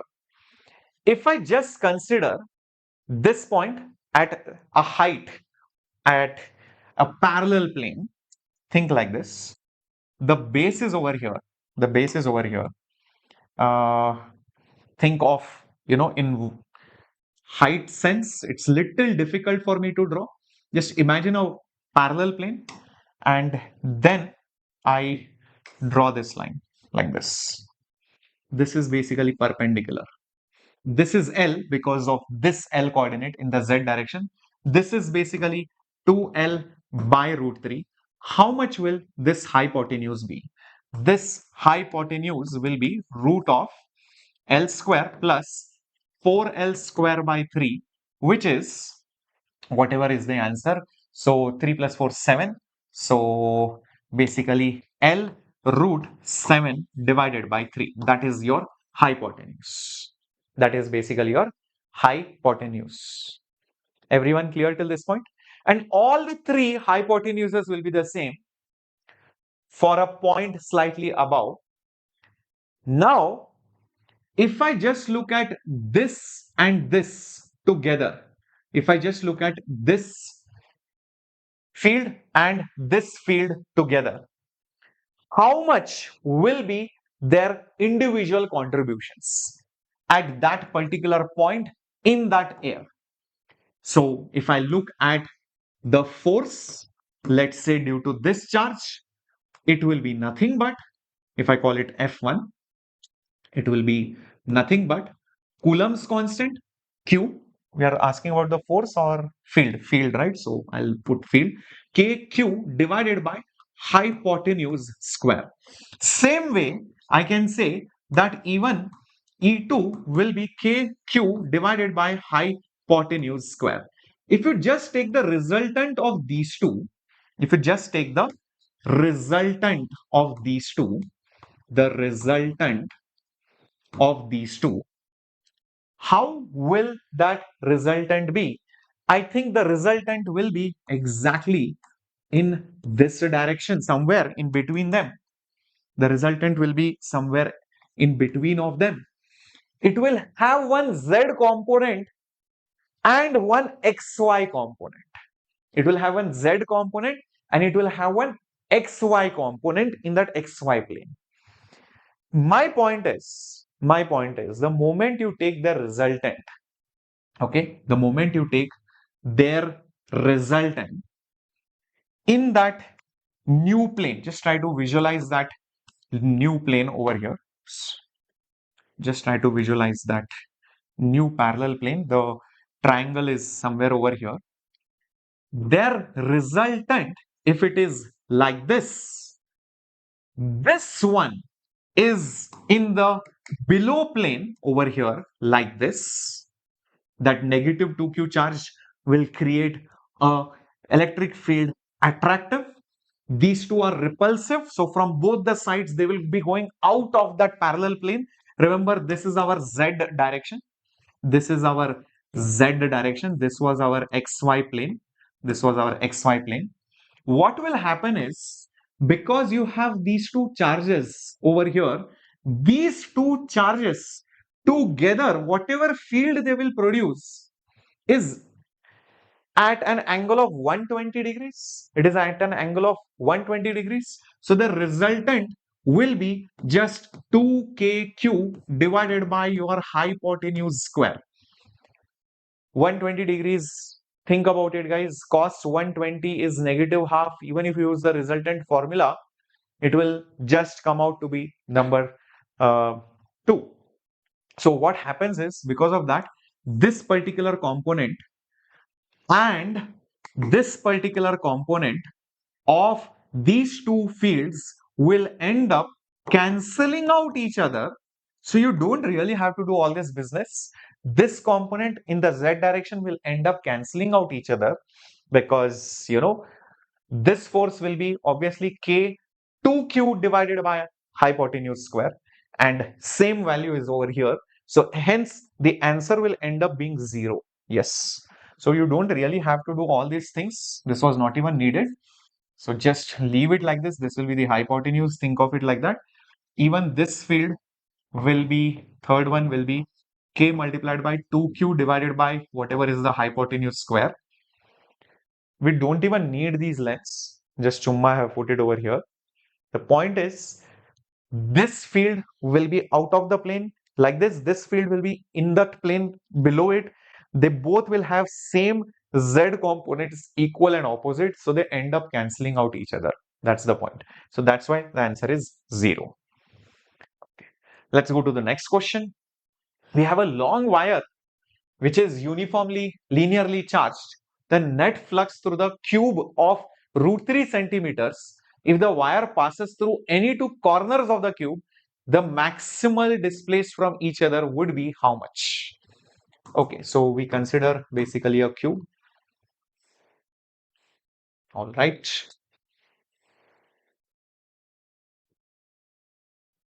Okay, an infinitely long wire and the net flux through the cube.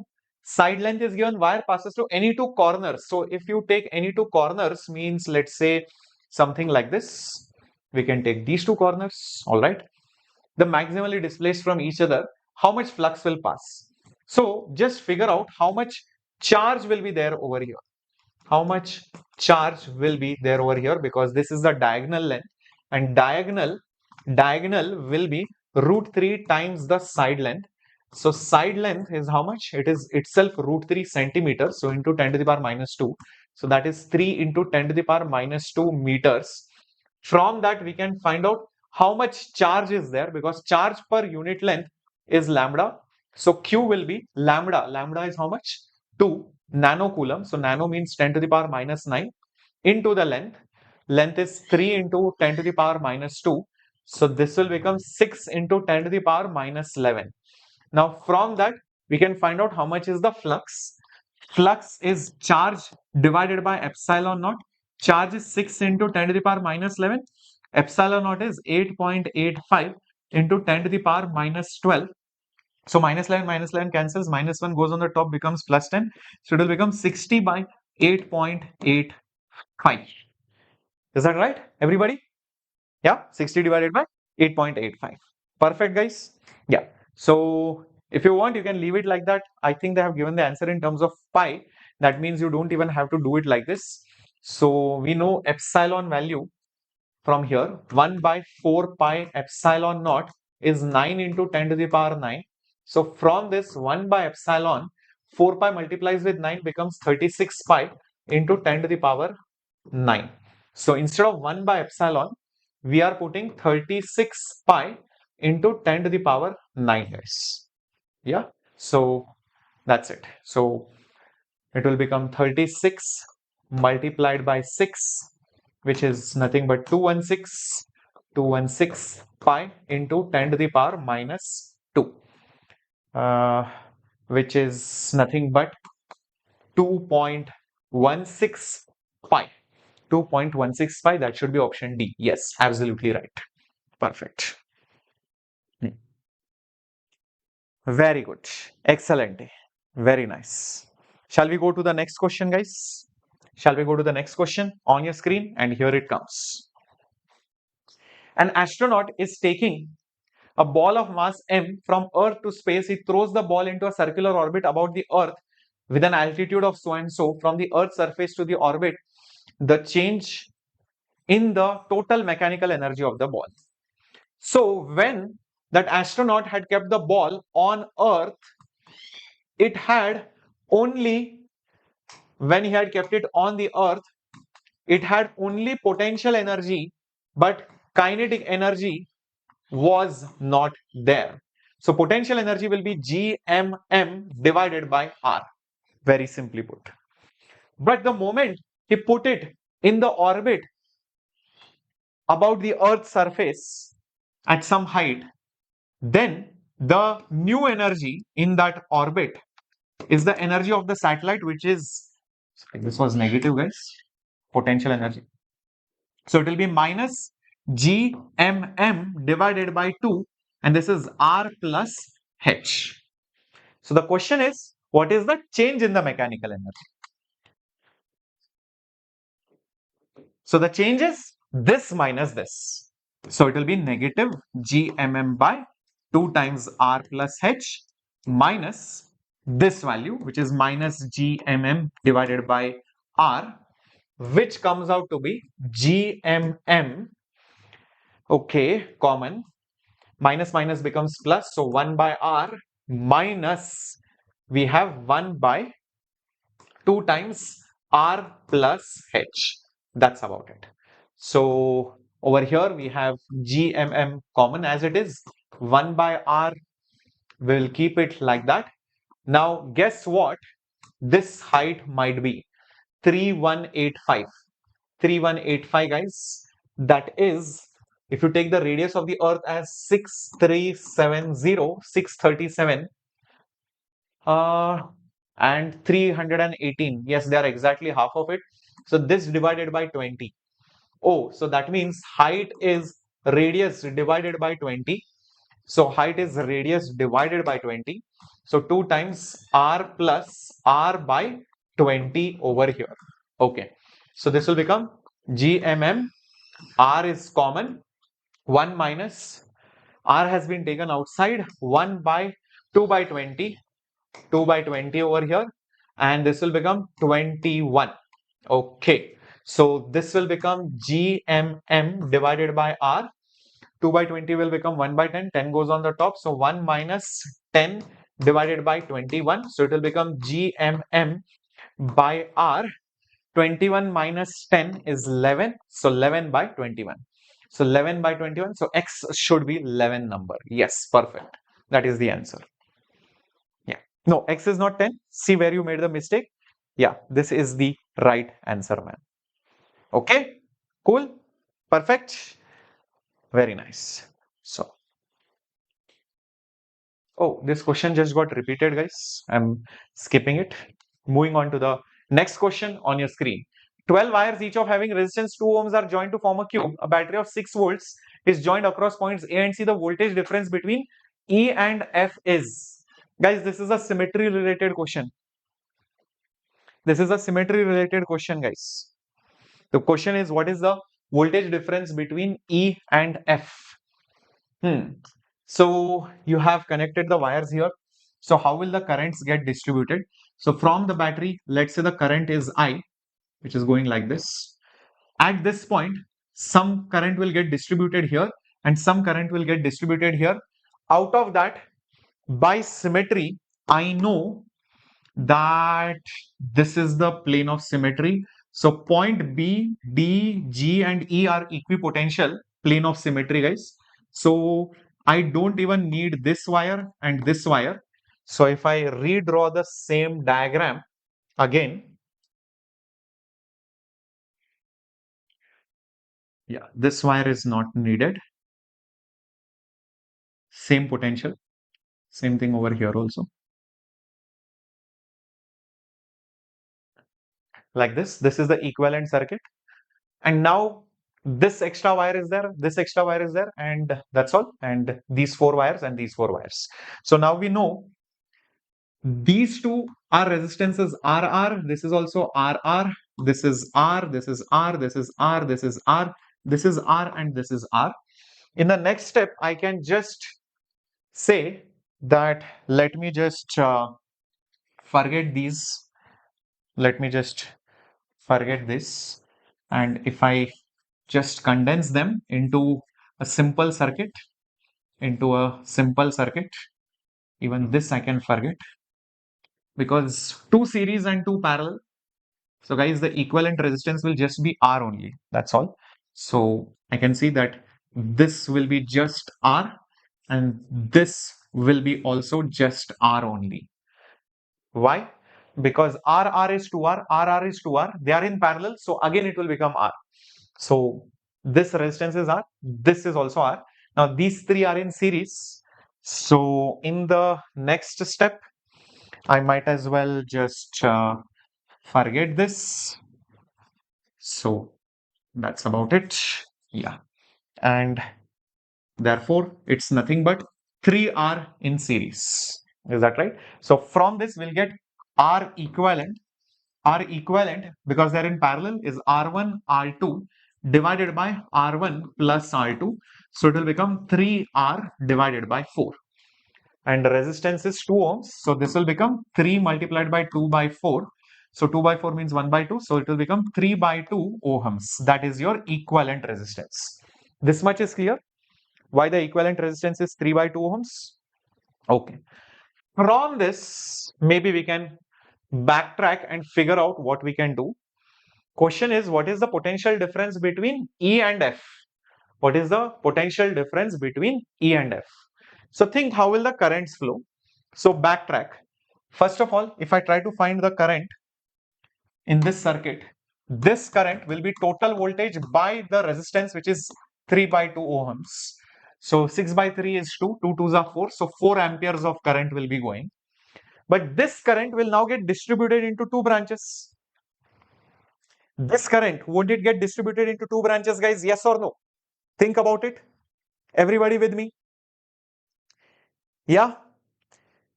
Why will it get distributed? It's in parallel. Yes, no? Very good. Amazing. So, divide 4 amperes in the ratio of 1 is to 3. In the ratio of 1 is to 3, 1 amperes and 3 amperes. 1 ampere will go through the heavy resistance. 3 amperes will go through the low resistance. Low resistance, high current, high resistance, low current. So, go backtrack. So, therefore, R will have, this will have 3 amperes. This will have 1 ampere. Backtrack again. So you will notice this 1 ampere, will further distribute itself like this, 0.5 amperes and 0.5 amperes. Same thing over here also, guys. Same thing over here. This 3 amperes which was going here will get distributed like this, okay. But we are not interested what is happening there, we are interested in what is happening here. So 0.5 amperes is going through this resistance. So voltage difference between E and F will be current multiplied by the resistance between E and F. So current through EF, what is the current through EF? It is nothing but 0.5. What is the resistance? The resistance is 2. So it is basically 1 volt, guys. So a very lengthy problem, but a good question. Yes, the answer is 1 volt. Yeah. So what we did was, first of all, realize that there is a plane of symmetry, and that plane of symmetry is right over here. Okay. So you should realize that first. This is that plane of symmetry. Just showing it to you for your reference, something like this. This is that plane of symmetry. So whatever points are there on the plane of symmetry will be equipotential. So any wires, resistors connecting there shall be neglected. So neglecting that, I got this. Now it is a simple series parallel circuit. I kept on converting it until I got one single unique resistance. From that I got current. Once I got current, I went back to the previous diagram and tried to find the distributions to find the voltages. Yeah, very nice. Okay, it's a very good question, guys. Coming up next on your screen, here it is. Electron is released from rest from an infinitely long conducting sheet, uniform charge density, the ratio of change of de Broglie wavelength with the electron varies inversely with nth power of time. So we have a long sheet and we have left what? Electron from rest near it of some mass. So it begins to move and it gains some velocity. It was at rest over here. It will have some velocity.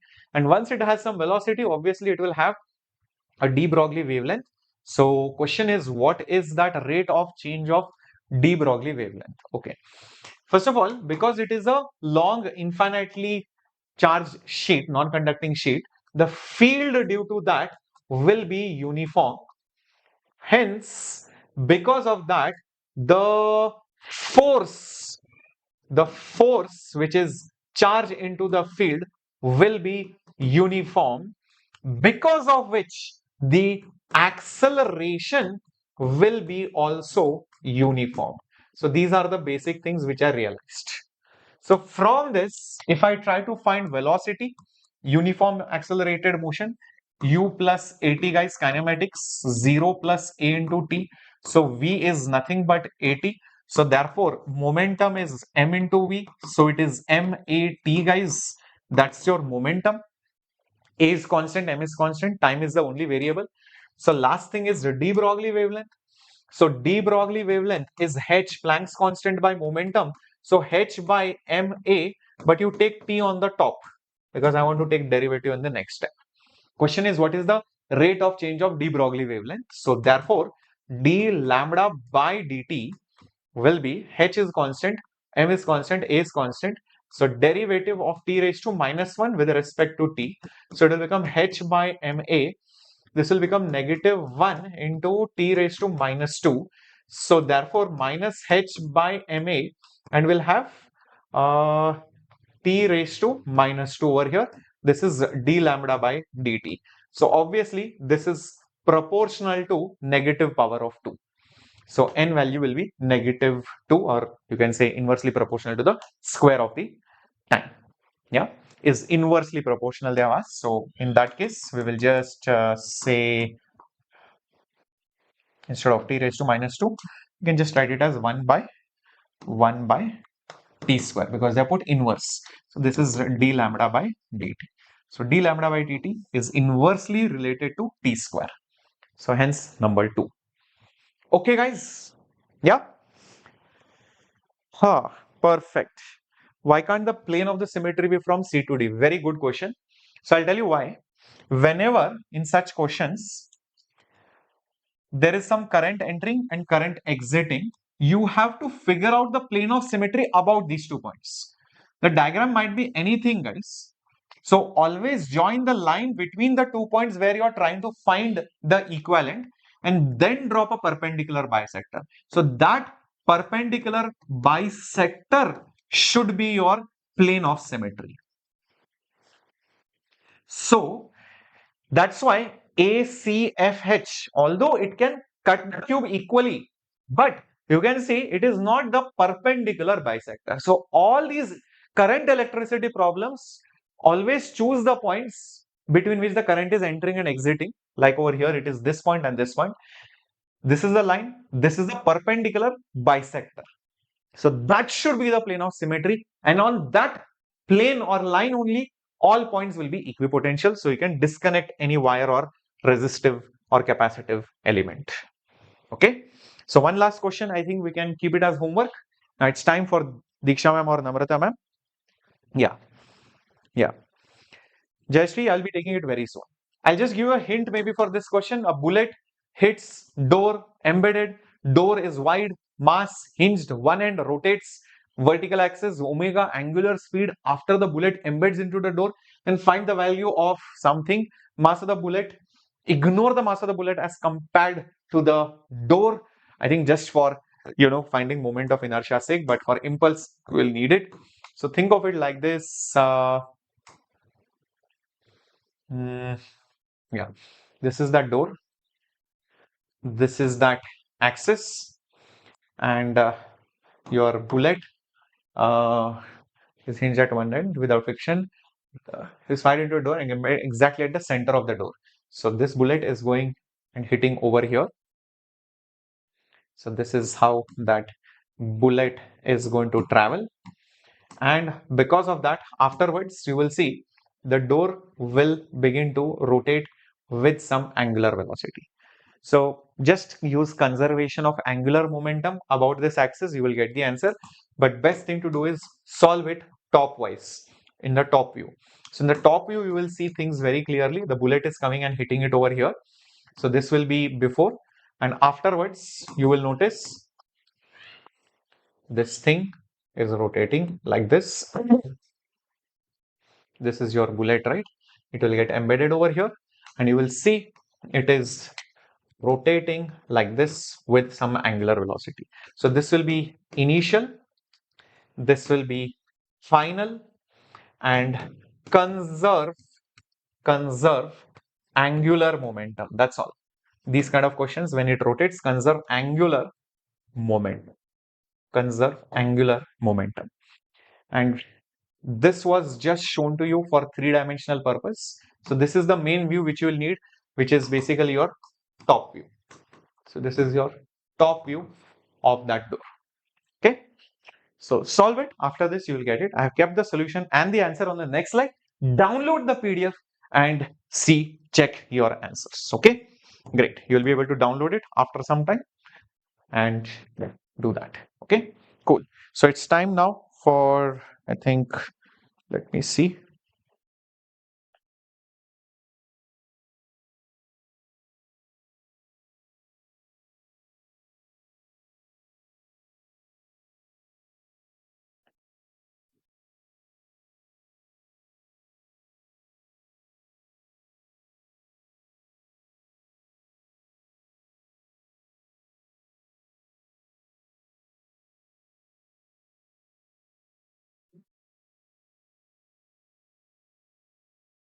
All right. Namrata ma'am might not be able to take the class today because her wisdom teeth has been removed. So she's little bit in pain. So Diksha ma'am will be taking the class. Okay. Starting the class now. So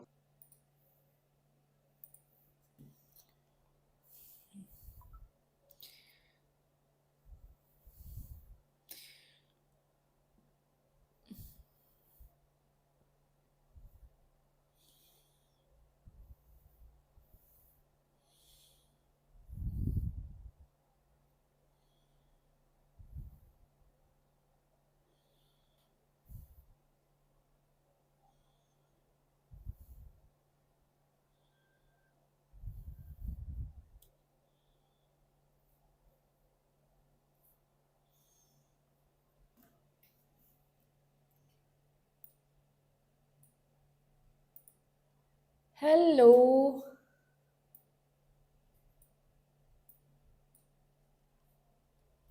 Hi everyone. Welcome to the class. Welcome to the class. Yes, everybody.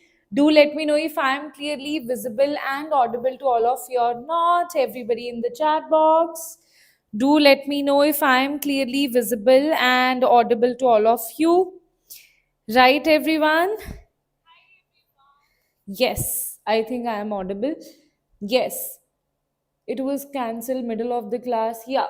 Shreya sir did took physics marathon, but due to some buffering, it got cancelled, right? So yeah, that is the thing. Yes. So do let me know, everyone, visible, audible, and from Namrata ma'am, there is a message for all of you. She is not well. She is actually not well from like past 10 days, and she was still taking your classes. But now the switch situation has gone really worst. So now she's in the hospital. Like she's taking out the wisdom tooth pain is there, and that is why her left side is totally swelled up, and that's why she is not able to speak only. right?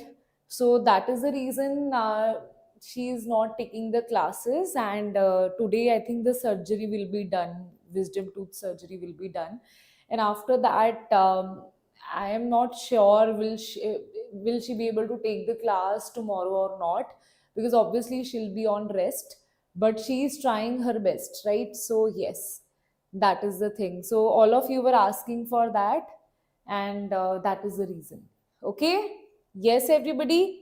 So, how's the energy? Yes, everyone. How's the energy, everybody? Ari, tell me, ma'am, what will happen to our maths? Uh, I think what you can do is you can watch her last year. She was saying that do inform the students. Last year she has taken PYQs, each subject PYQs. I think she has taken some. I forgot the name of that series. She has taken last year very good previous year question practice was there that she has done. She asked me to tell you, it's a message from her side that revise the last year what she has done, right? The PYQs and everything, do that, right? Okay. Yes. Okay. Yes, everybody. Chalo, let's start with the class.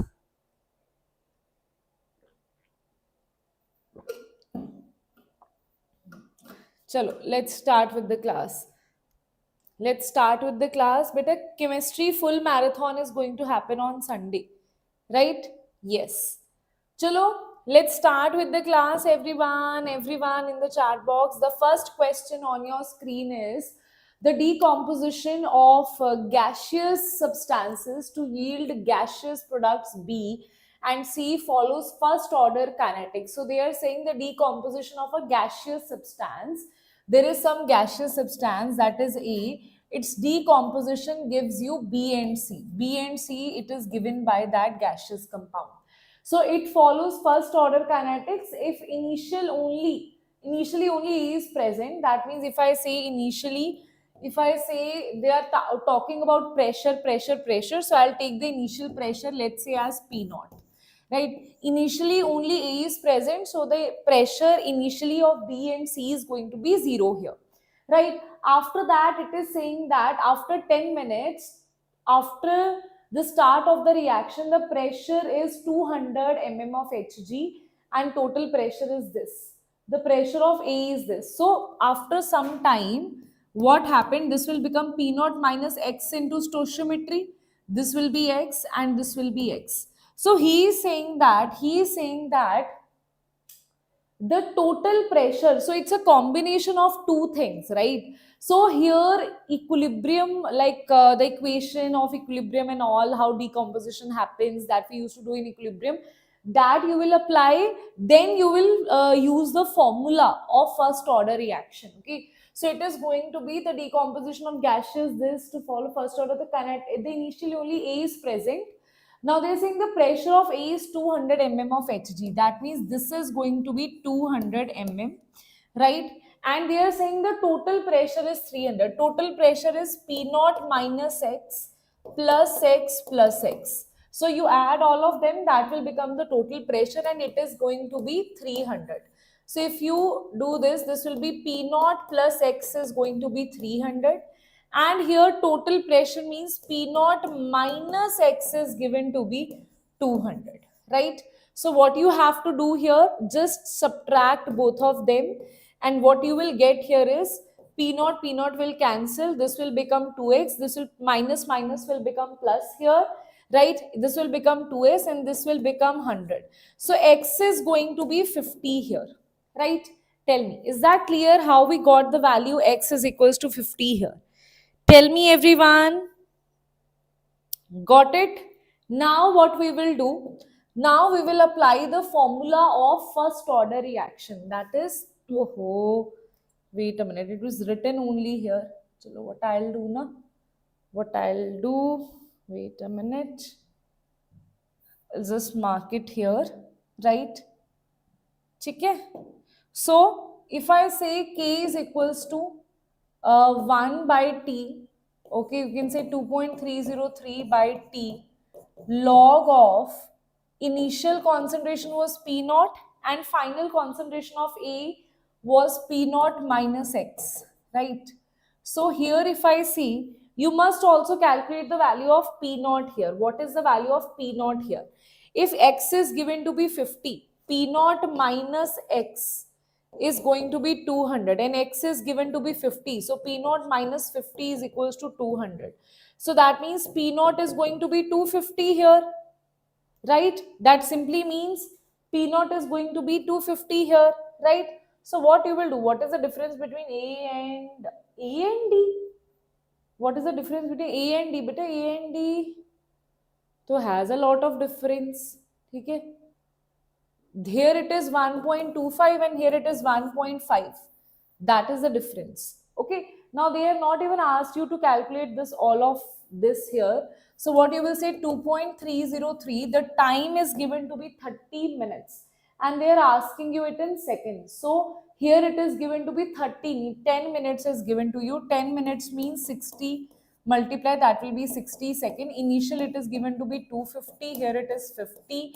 So here you will calculate it to be 5. So it will be 2.303 by 600 and this is log of 5, right? That is going to be the value of K here, right?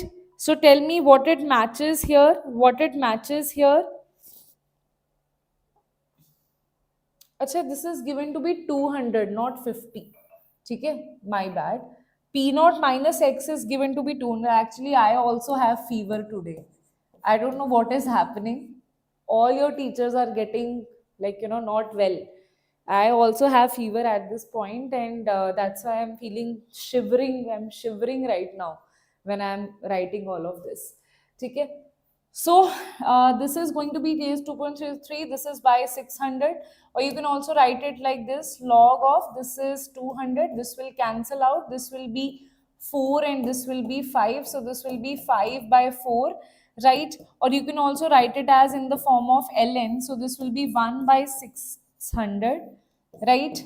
That is ln of 5 by 4, right? Ln of 5 by 4 is what? Tell me everyone. Ln of 5 by 4 is 1.25, right? 1.25, 1.25. You can calculate this over here.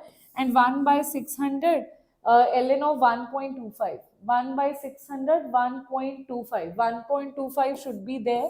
It should be 1 by 600. So answer should be A is the correct answer, right? Okay. Yes, everybody, tell me. Is that clear? Is there any problem in that? Tell me, everybody. Is that clear? Right? Now, let's talk about the next question on your screen. That is, which of the following statement is false here? Right? So today I have tried to pick up questions that are different from the questions that you usually do, right? I am not saying that I have picked up like really JEE advanced level of questions, not at all. It is difficult when we talk about JEE means, right? Okay, and if you're preparing for JEE advanced, you will definitely find these questions easy only. But it's unfair if I pick up JEE advanced question and tell you like these questions will be there in the exam. That will not be there. The questions that I have picked up here, they are uncommon questions that they usually don't ask, right? Uncommon means if you talk about a paper, like out of that, some 5 to 10% of paper will be different from what you expect, right? Like at least 3 to 4% questions will be there. At least in chemistry also, you will see 3 to 4 questions will be there that you will feel that okay, some different concept I have to apply, something new will be there. So okay, you have to be ready for those kind of questions as well, but it will not be out of your syllabus, right? As you can see this over there, the way of asking this question is different. So they are asking which of this following statement is false here. So there can be multiple statements also here, so you need to tell me what is the correct answer here. Yes, some of them are PYQs, PYQ based. You will see mixed questions here, right? So which of the following statement is false here? Cr2 7 2 negative has CRO. First though, you need to make this structure here, right? So firstly though, we'll make this structure here. Let's see how this structure looks like. This is CRO. This is one O, other O, third O. This is how it will look like. Okay, 1, 2, 3, 4, 5, 6. Okay, 2 negative now. So here you will have one bond like that, which will not have double bond. Okay, it will be like this, right? Okay, it will be like this. And here what you will see, Cr2O7 2 negative has CrO-Cr bond. That is absolutely correct.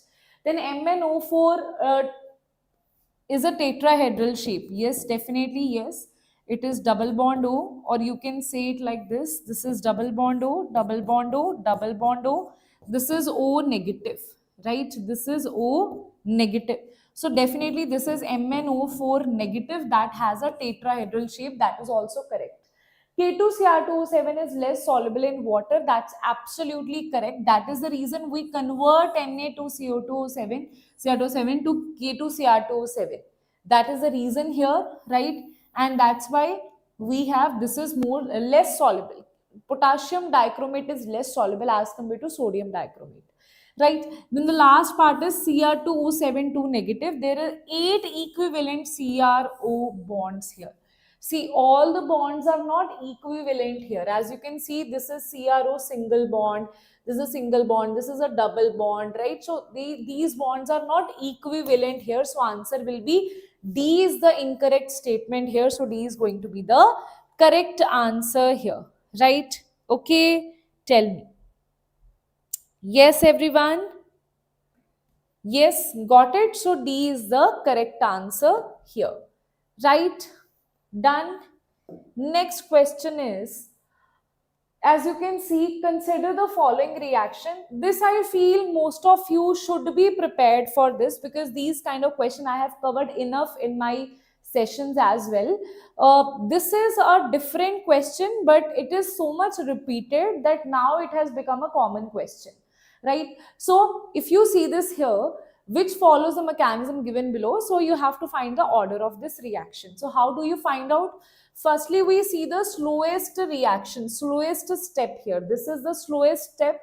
In the slowest step, you write the rate of the reaction. R is equals to K2, and the reactants are N2O2 and this is H2, right? So what you will do? N2O2, yes, you will write N2O2 and you will write H2, right? Now this becomes your equation number 1. Now, which of the following is the intermediate here? Tell me that. Very good, huh? You guys are answering it quickly. Awesome. Right? Now tell me, this H2 is there in the overall reaction. This is not there in the overall reaction. This will become the intermediate. So what I'll do, Kc, that is this equilibrium constant, is equals to product by reactants. This is N2O2 divided by NO, right? Raised to power square. So N2O2 will become equals to Kc into NO, and this is square, whole square, right? Now what I'll do, I'll put this here, right? When you put this here, what you will get? You will get R is equals to, what you will get here? R is equals to K2. This is multiplied by Kc. This is NO whole square. This is H2, right? Can you see? This I can write it as R is equals to, now NO and H2 are there in the overall reaction. So that is absolutely correct. So I can say K star, this is NO square, this is H2, right? So this is 2 and this is 1. We can say overall order of the reaction is, overall order of the reaction is 3. Overall order of the reaction is 3 is the correct answer, right? Okay, these kind of question you should be able to answer, right? Okay, tell me.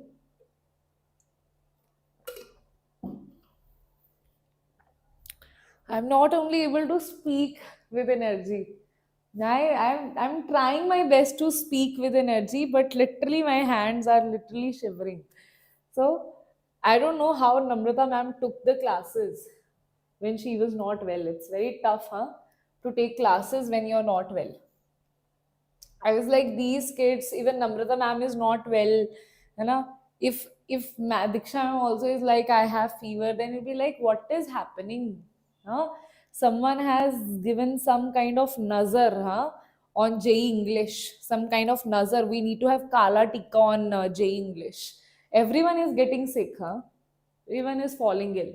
So standard electrode potential of two half reactions are given below. So these two, they are asking you concentration Fe3 positive increases, decreases. So now if you see this question, now easily you can mark it wrong, right? So easily you can mark this question wrong if you don't do this properly. Let's see if you can do this or not. Let's see, guys, if you can do this or not. N2 is 2, HNO is 2, and this is 1. That's absolutely correct. So tell me, firstly, though, you should be able to understand what is getting converted to what. So Fe2 positive, you can say Fe2 positive is common here. What I can write Fe2 positive getting converted to Fe and getting converted to Fe3 positive, right? If I see in this case, what is happening? What is happening? Ma'am, B is the correct answer. Okay, I'll see. Oxidation number is decreasing.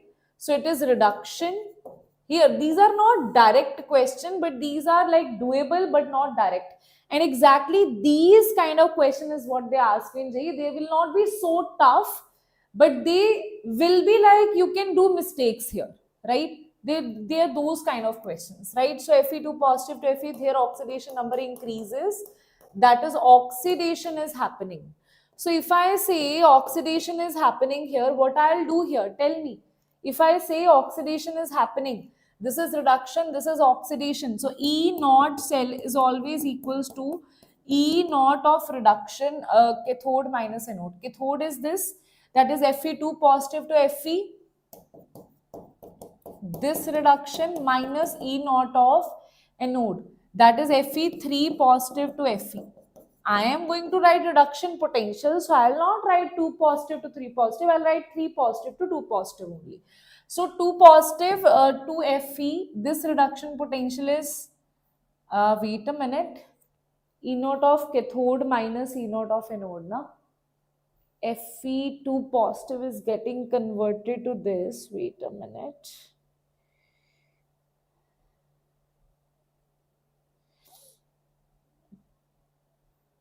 Standard of two half cells are given below, are kept together.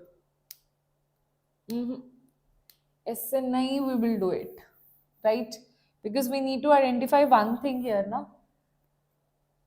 The one which has more reduction potential will behave like cathode. So this will behave like cathode. This will be the cathode part. And this will be the anode part. So reaction will be that Fe2 positive, Fe3 positive is getting, the reaction will be opposite here. Because the one which has more reduction potential will behave like a cathode. So Fe3 positive will be getting converted to 2 positive. Other is Fe2 positive will be getting, Fe will be also getting converted to Fe2 positive. So it will be like this. This is the overall reaction here. Do you get why I have made this as a question? Do you get it? Beta, today the ma'am is in hospital. Today, so I don't think so she will be able to take it. Her some surgery is happening for her wisdom tooth. So today, though, she will not be in that condition only to teach. Forget about teaching. I think she will not be in senses only, right? So, acha, tell me this thing. Why we have taken this Fe2 positive? This is 3 positive. This is more reduction potential, so it should be cathode. So 3 positive to 2 positive is getting converted to this. That means it is oxidation number is decreasing, so it is definitely reduction, right? Here we have Fe this to this. This is oxidation number is increasing. This is oxidation. So I can write here E naught of cell is equals to E naught of cathode minus anode. Na? So this is cathode is what? This part where Fe3 positive to Fe2 positive, and anode part is Fe to Fe2 positive.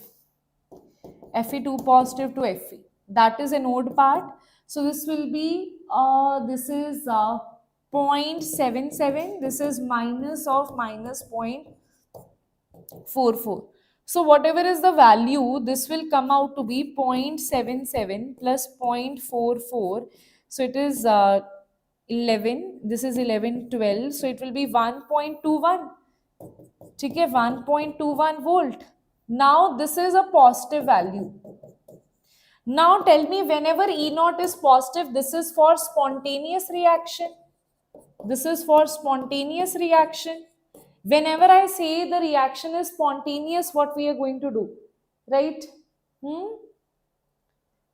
Ma'am, shouldn't we take it in the term of delta G? But delta G is taken, that question also I have taken for you.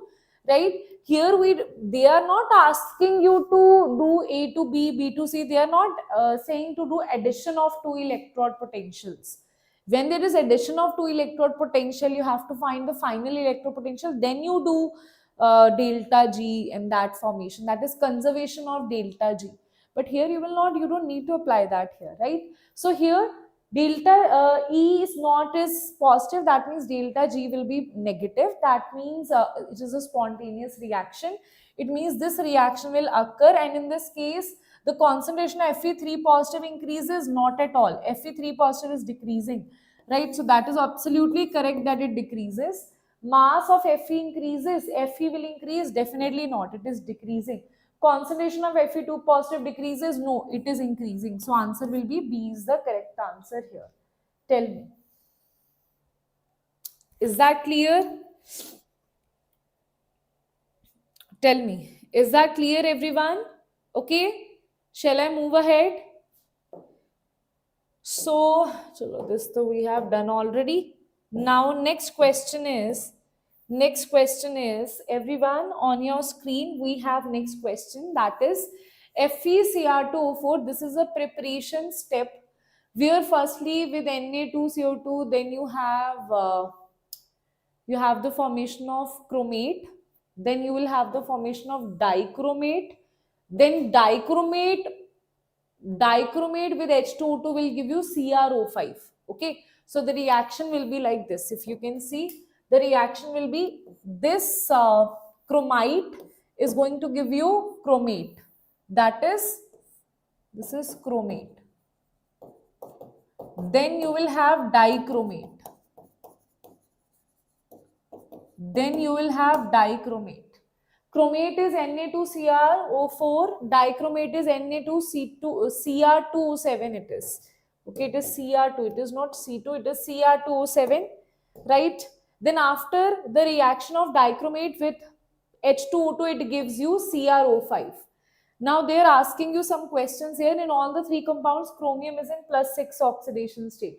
If you see here, though, it is in +6 oxidation state. Here also, if you find this out, you want to find this out, chromate and dichromate both have +6 oxidation state only. That is absolutely correct. If I talk about CrO5, here also it is in +6 oxidation state. How? It exists like this. It's a butterfly like structure. Okay, this kind of structure you have for CrO5. It's a blue color compound. If you see here, it will be +1 because of this, +1 because of this, +1, +1, and here it will be +2. So total chromate will be +6 here, right? Okay, so all of them they are existing in +6 oxidation state.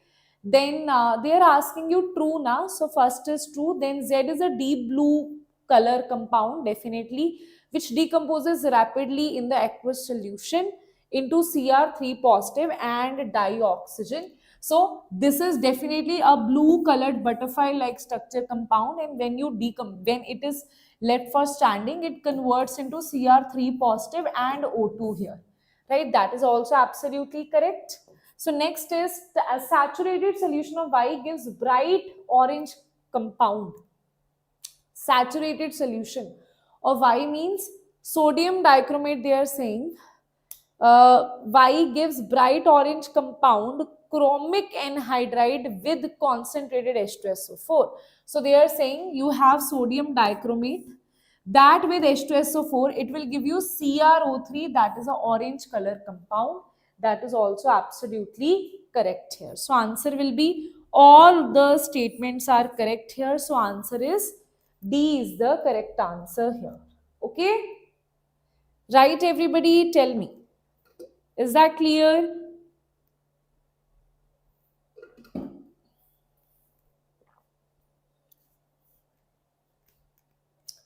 Okay? Is that clear? Acha, now next is which of the following order of CFSE is incorrect? Which of the following order of CFSE is incorrect? Let's talk about that. Yes, everybody. Which of the following order of CFSE is incorrect? Let's talk about that. How many of you will answer this? Let's see that in the chat box. Yes, students. Chalo. So if I talk about CFSE, right, En, and if I talk about NH3, then if I talk about water, right, definitely the order is in this way only. That's how the strength of ligand is there, and that will be the strength of CFSE, so that is correct. PtCl4, you have Pt, you have Pd, you have nickel. So this belongs to 3D, 3D, this belongs to 4D, this belongs to 5D.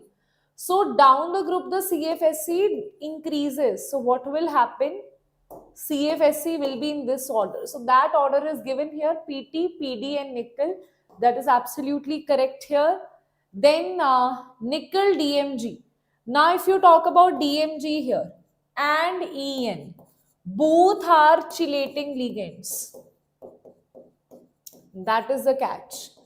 Both are chelating ligands. Now, ma'am, how we will define that which one has more ligand strength? So, more the number of rings, more is the stability here. So, DMG has 4 rings, and En can form 2 rings, right, with the compound.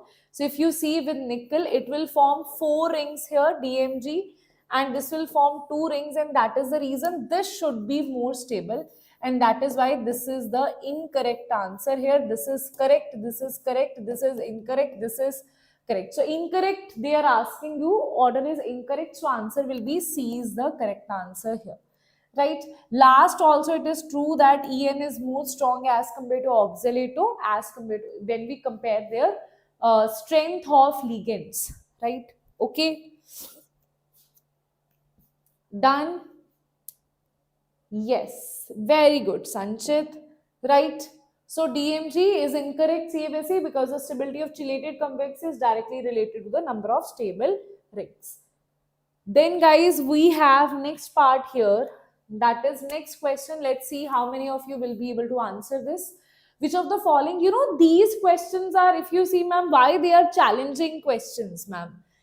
It's not like something out of the box, out of your syllabus, they will ask you in challenging questions. There will be certain questions you have to be prepared for, these kind of questions as well. There will be easy questions in the paper, there will be some questions which will play with your mind. You will see that in most of the cases I have written here incorrect. Okay, here also I am asking you incorrect. So why incorrect I am asking, because these are the things that plays with your mind, right? So that's why I have put up these questions here, right? Okay, chalo, done. Yes, let's talk about which of the following statement is incorrect here. In CO, this geometrical isomerism exists, optical isomerism does not exist. So if I talk about CO, right, 1 2 1 2 3 4 5 6. So En, if you have cis here, this is Br, this is Cl. Here it is cis, and if you talk about the trans part here, trans will be like this. This is En, this is En, this is Br, and this is Cl. Right? This is the trans part here. So let's talk about cis and trans part. When you compare the cis and trans part, what is the difference that you will see here? The cis part here. The cis part, this is the trans part, this is the cis part. Okay? Geometrical isomerism will exist. Will optical isomerism exist? Optical isomerism means non-superimposable mirror images. So if you see here to non-superimposable, here to it will not exist. But in case of cis, non-super, if you take the mirror image here, you put it here, that will not be superimposable. So non-superimposable mirror images exist in case of this case. So that is why this is not a correct statement. Right? This is definitely because optical isomerism exists in this case. Then potassium, this is the IUPAC name of this part. Let's see. Firstly, it will be potassium. Then it will be aqua, A for aqua, right? Aqua will be there. Dicyano, C for cyno. Then it is super oxo. Then it is oxo. This is oxo. Super oxo will be there, right? A super oxo and oxo. Then it is chromate, chromate, chromate, chromium, because it is overall negative. That is why it is chromate. And if you see this is 2, so it will be 2 negative, right? Overall it will be 3 or what? Let's calculate that. This is x minus 2, this is minus 2 minus 1, it will be equals to minus 2 only, minus 1, minus 1 for superoxide, minus 2 here for oxo. So what it will be? Minus 2 will cancel, x is equals to plus 3. So definitely 3 is the oxidation state, that is also true.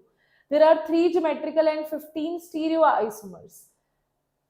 3 geometrical isomer in case of PT and 4 different are there. 1, 2, 3, 4. So in case of MABCD, we have discussed that it has 3 geometrical isomers. This we know. This is nothing but this is MABAB, then CDE. CDE. Okay. In this case, what you have? Tell me. In this case, what you have? MABCDE. In this case, what you have? You have total how many isomers? You have 30 stereoisomer. Okay, 15 geometrical and 30 stereo. They are saying 15 stereo. So that is incorrect here. This part is incorrect here. It has 15 geometrical and 30 stereo. Right? Overall 30 optical isomers are there. Okay? So this is also incorrect. This is also incorrect. First is incorrect. Right? Then cis and trans forms are not distereomers of each other. Cis and trans forms, they are distereomers, are not mirror images. So how come cis and trans are not at all mirror images of each other? So they are distereomers. Not is wrong. They are distereomers. So this is also a wrong statement. So A, C and D are the wrong statements here. Can I say? And even C is incorrect. Absolutely right. So answer will be A, C and D. These are the incorrect statements here. Is that clear, everyone? Tell me.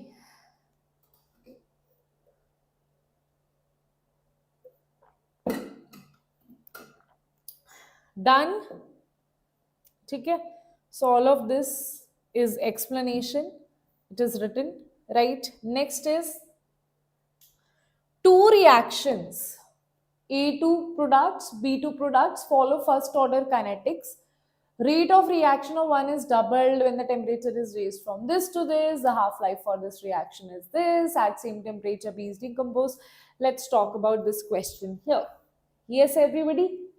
So it is a lengthy question. It will take time to solve it, right? You know, some different questions will be either it will be match the following in a very different way.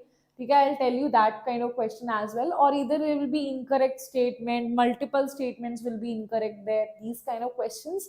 Or there will be calculation lengthy, 2, 3, so many concepts they will put in one question, right? Okay, so it's the same, its concept is same, but so many times it is repeated. So it's a lengthy question. It's not a difficult, it's a lengthy question. It will take you time to solve it. So if you see, two reactions are given to you.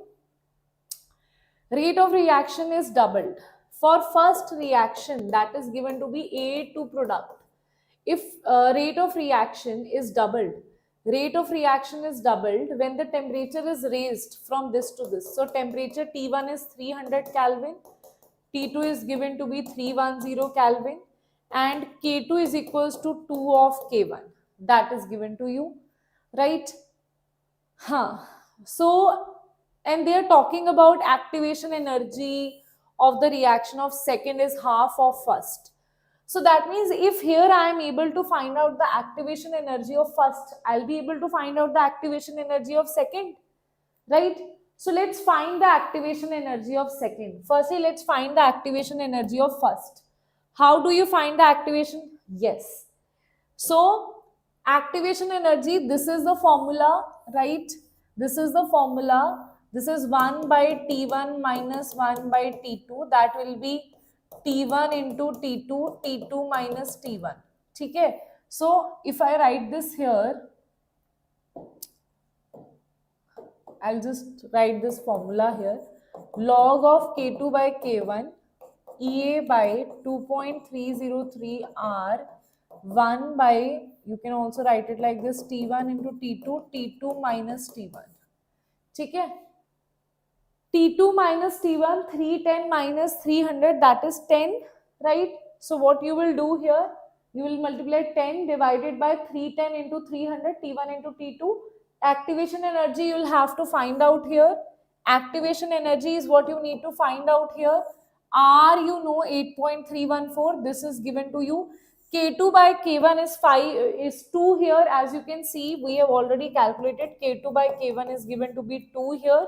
So you'll put the value 2 here for K2 by K1. This will become log of 2, and you will rearrange all of that, and you will have the activation energy value for A. For the first reaction, this is this much. Activation energy for A you have calculated, and they have given you if the energy of activation for the reaction is half of first. That means activation energy of B, you can say activation energy of B is half of activation energy of A. Okay? It is half of activation energy of A. Right? Okay? Activation energy of B is half of activation energy of A. So what can I write here? What can I write here? So this is activation energy of B is half of A. So I'll just divide it by 2. You will have the activation energy of B. Now calculate the rate constant of the reaction. You will again apply this formula, right? Now you have activation energy, you have R, you have T1, T2 as well. Why T1, T2 will remain the same now? Because temperature, so they are saying same only. Temperature is same only. Acha. Ma'am, how do I find out the value of K1 here? Okay? This is again the same formula you will apply here. But the problem is when you will apply this formula log of K2 by K1, this is in case of B. It is E activation energy of B divided by 2.303 multiplied by R 1 by T1 minus 1 by T2. Right? Now what you will see? Tell me. Now what is the problem that you will see? The problem is that, okay, here though they have taken K1 by K2, you can also take K2 by K1, that is the same thing. The problem is that we don't have any value. If I want to find out, calculate the rate constant of the reaction at 300, that means they are asking you K1 of B. How to calculate K2 of B? K2 of B, is there any chance you can calculate that? Yes. They are saying the half-life for this reaction at 310 Kelvin is 30 minutes. At the same temperature, B decomposes twice as well. What they are saying that the half-life for this reaction is 30 minutes, right?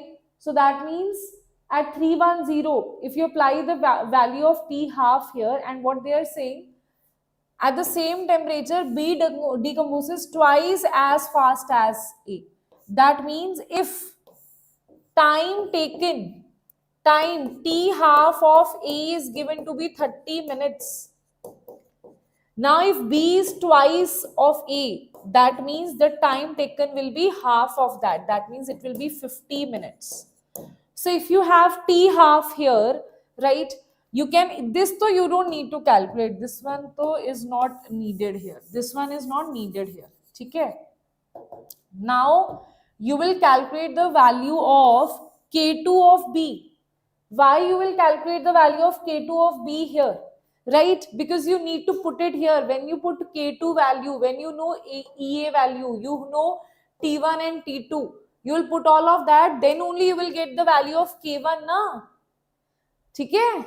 Understood? Tell me. So that's why you will just put the value here, you will calculate it in per minute, you will solve this here, and you will put the value of K2 here, you will get your answer. Tell me, do you want me to repeat it? Tell me, guys, is that clear what we are doing here? Is that clear? We are just using this formula again and again. There are so many hints given to you.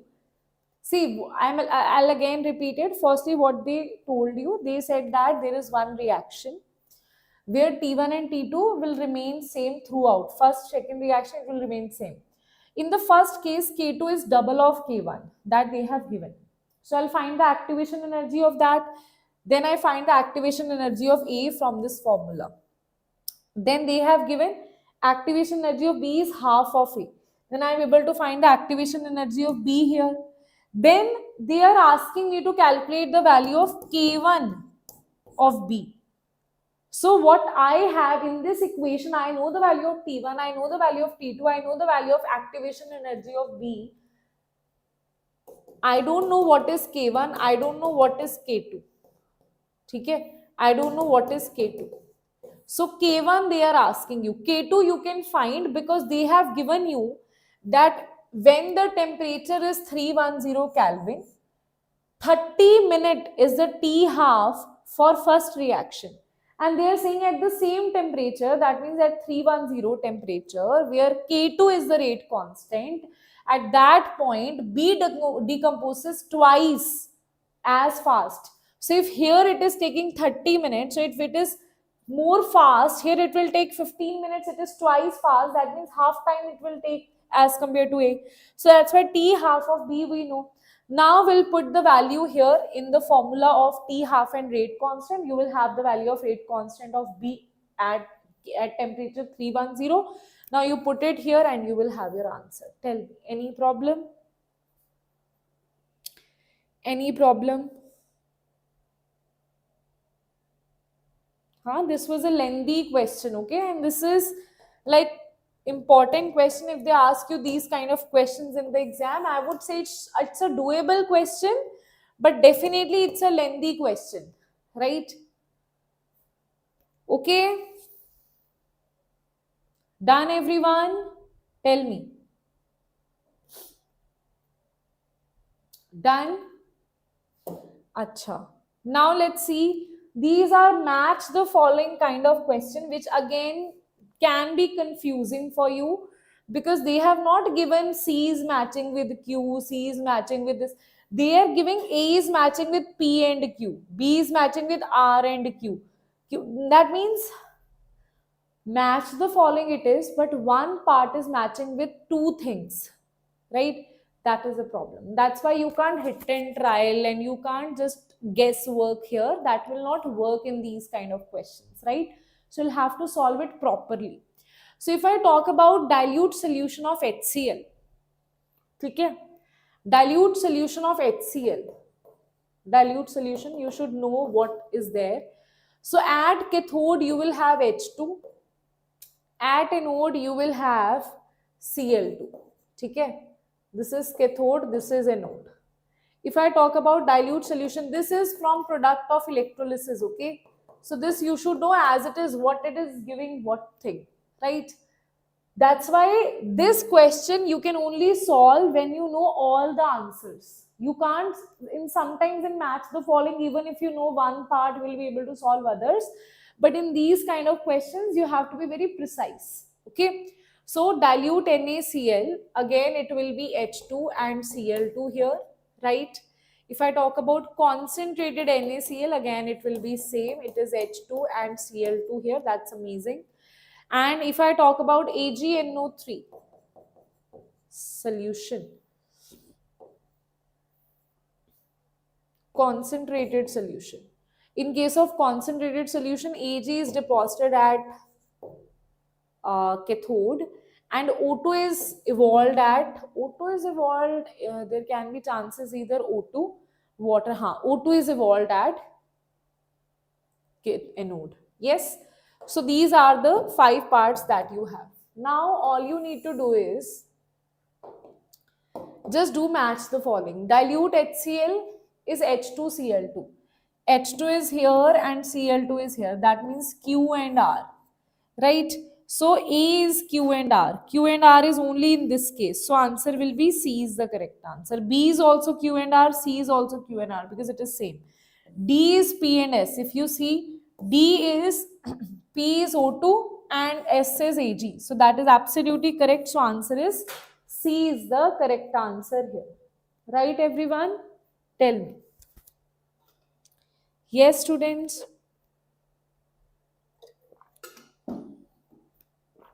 Is there any problem? Is there any problem? Tell me. Let's do next question. On your screen, we have which thing? Let's see. If the equilibrium constant for the reaction H positive plus OH negative is water is 10 raised to power 13. At certain, this is also a very unique question. Okay? ठीक है? ठीक है जी? Let's do that. Okay, this is also a good question. You will it will twist your brain a little bit, right?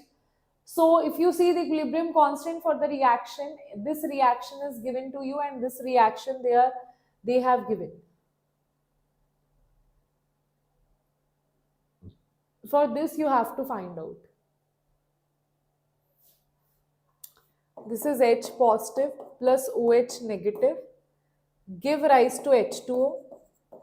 And in the answer also, water is there, but it is reversed and it is 2 times. That means firstly what I'll do, I'll multiply this by 2. Okay? Then I'll reverse it. Means it will become 2 of H2, then 2 of H positive, then 2 of OH negative. Do you know why I have done it? Because here also you have 2 of OH negative, here also you have 2 of water. So that means firstly one hint was there that you have to, okay? Beta, today are challenging questions. So in challenging questions, so you will not have any shortcut here. In this, so you have to solve this properly. And in previous, what is the shortcut here? Even if you know that, okay, all of these are, you should know this, right? It depends upon the answer. It depends upon the options. Even if I know that A is Q and R, I got the answer because in none of the other cases you have A, Q and R, right? So that is the thing, right? So if you see, that means if equilibrium constant is given to me, can you see if here equilibrium constant 10 raised to 13, for this equation equilibrium constant will be, Kc will be, firstly though, when I reverse it and I multiply it with 2, it will become 10 raised to 26. Why? Because I am multiplying it with 2, so it will be 10 raised to 13 raised to 2. 13 into 2 is 26. Okay? Now it is reversed, so it will be 1 by 10 raised to 26, that is 10 raised to minus 26. Firstly, tell me, is that clear? Why it is 10 raised to minus? Every step is very important here. Every single step. Okay? Firstly, you have this thing. Then what I say, I need to make this equation. So that means what I need to do is, I need to have H positive here. That means if I have 2H positive plus 2 electron and it gives rise to H2, then I add this. Then this equation I can get. So here H2 electron, H positive and H positive, if I add both of them, this will cancel out. This will be 2 of H2 plus 2 electron, give rise to H2 plus 2 of OH negative. Tell me. Firstly, is that clear how equations are distributed? How equations are distributed? Is that clear? Because now you're absolutely right, Sanchit, because now we are going to apply that conservation thing. Now they are saying that, first thing is, if I say Here it is E1 and this is E2 and they are asking E3. This is E3. They are saying E0 for this reaction. They are asking you the value of E3 here. Okay. So I know that electrode potential is not additive in nature, but Gibbs free enthalpy is additive. So delta G1 plus delta G2 is equals to delta G3. Can I say that? Now delta G1 I have equilibrium constant. Okay. So what I'll write here, minus, in terms of equilibrium constant, what is the formula everyone? Minus NFE. Very good Sanchit. Minus nRT ln of Kc, absolutely correct. So I'll write here minus nRT ln of Kc. Kc is given to me. N is the number of electrons involved there, right? So if I see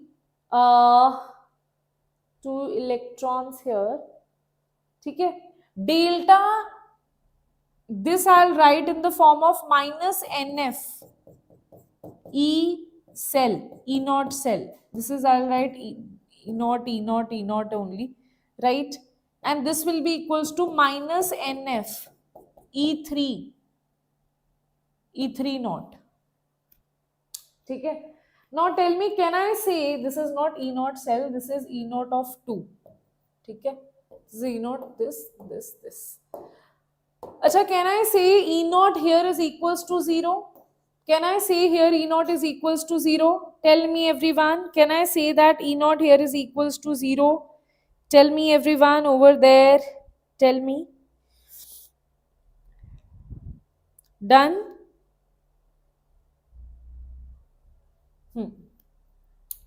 So if I see this here, this will be minus R, right?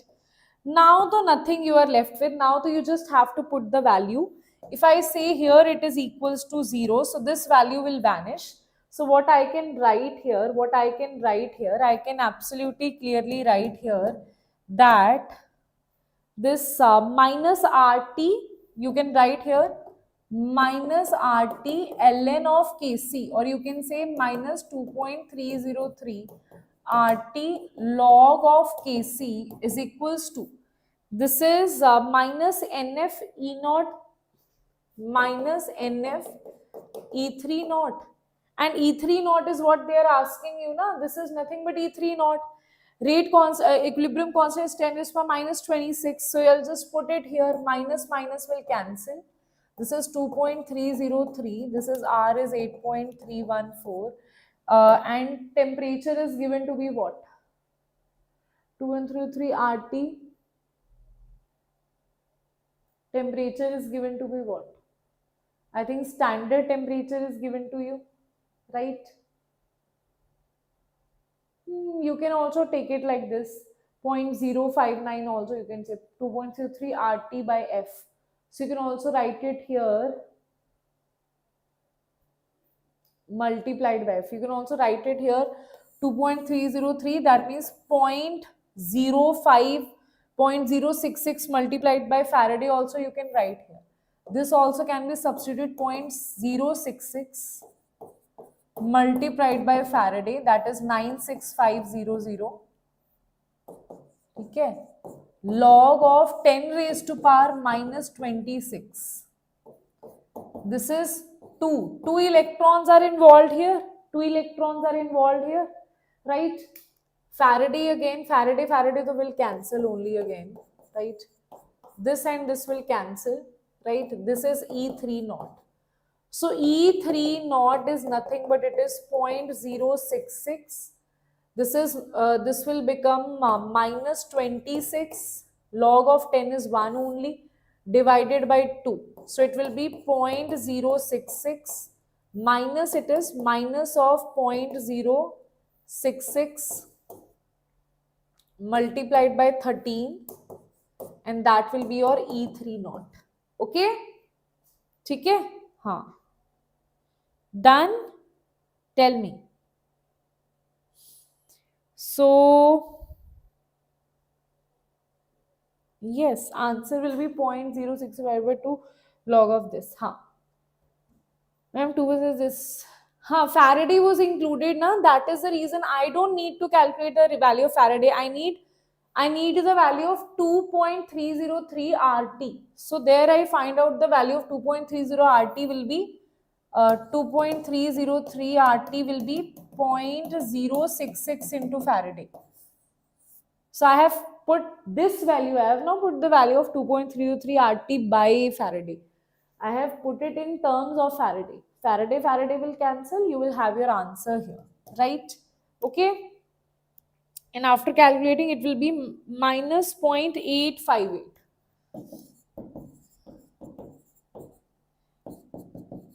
ठीक है जी, tell me. Is that clear?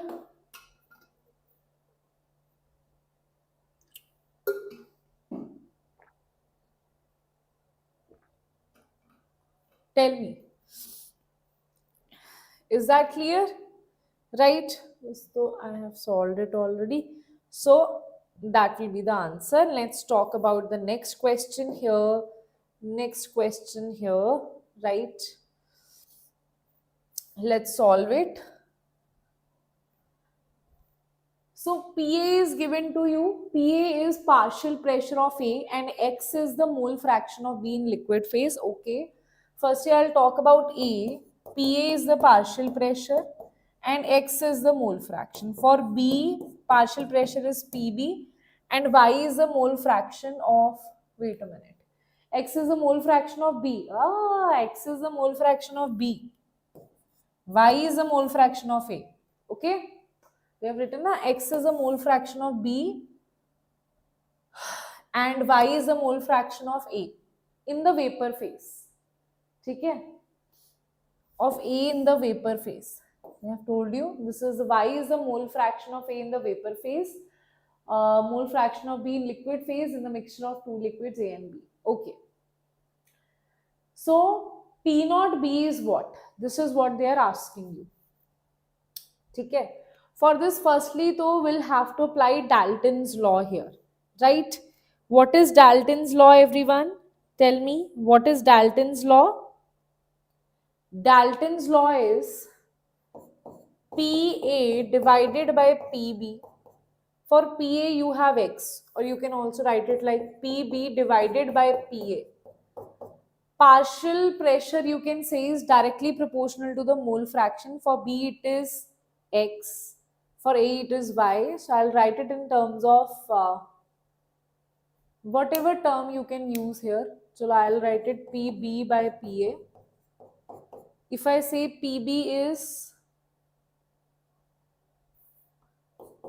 PA by PB, okay? PA is Y, okay? And PB is 1 minus Y. Whatever way you can write it, okay? I am writing it in terms of vapor pressure, vapor phase, okay? Because Y is the mole fraction in vapor phase. So I'll just firstly tell you, this is Y. Y is mole fraction in vapor phase, right?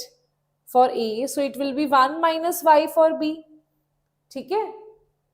Got it? This thing, have you gotten this thing? I want to write in Dalton's law, I want to write Dalton's law states that partial pressure is directly proportional to mole fraction in vapor phase. Okay, so I am writing the vapor phase here for both of them. So that's why either way I can write it. I can write PB by PA. PB is what? 1 minus Y by Y, or I can write PA by PB here. That will be Y by 1 minus Y. So I can see the value of PA in terms of X and Y is given to you. Okay, then P naught they are asking you, right? They are asking the value of P naught here. Right, everyone? Firstly, tell me if this part is clear to you, how I wrote it. Okay? Okay.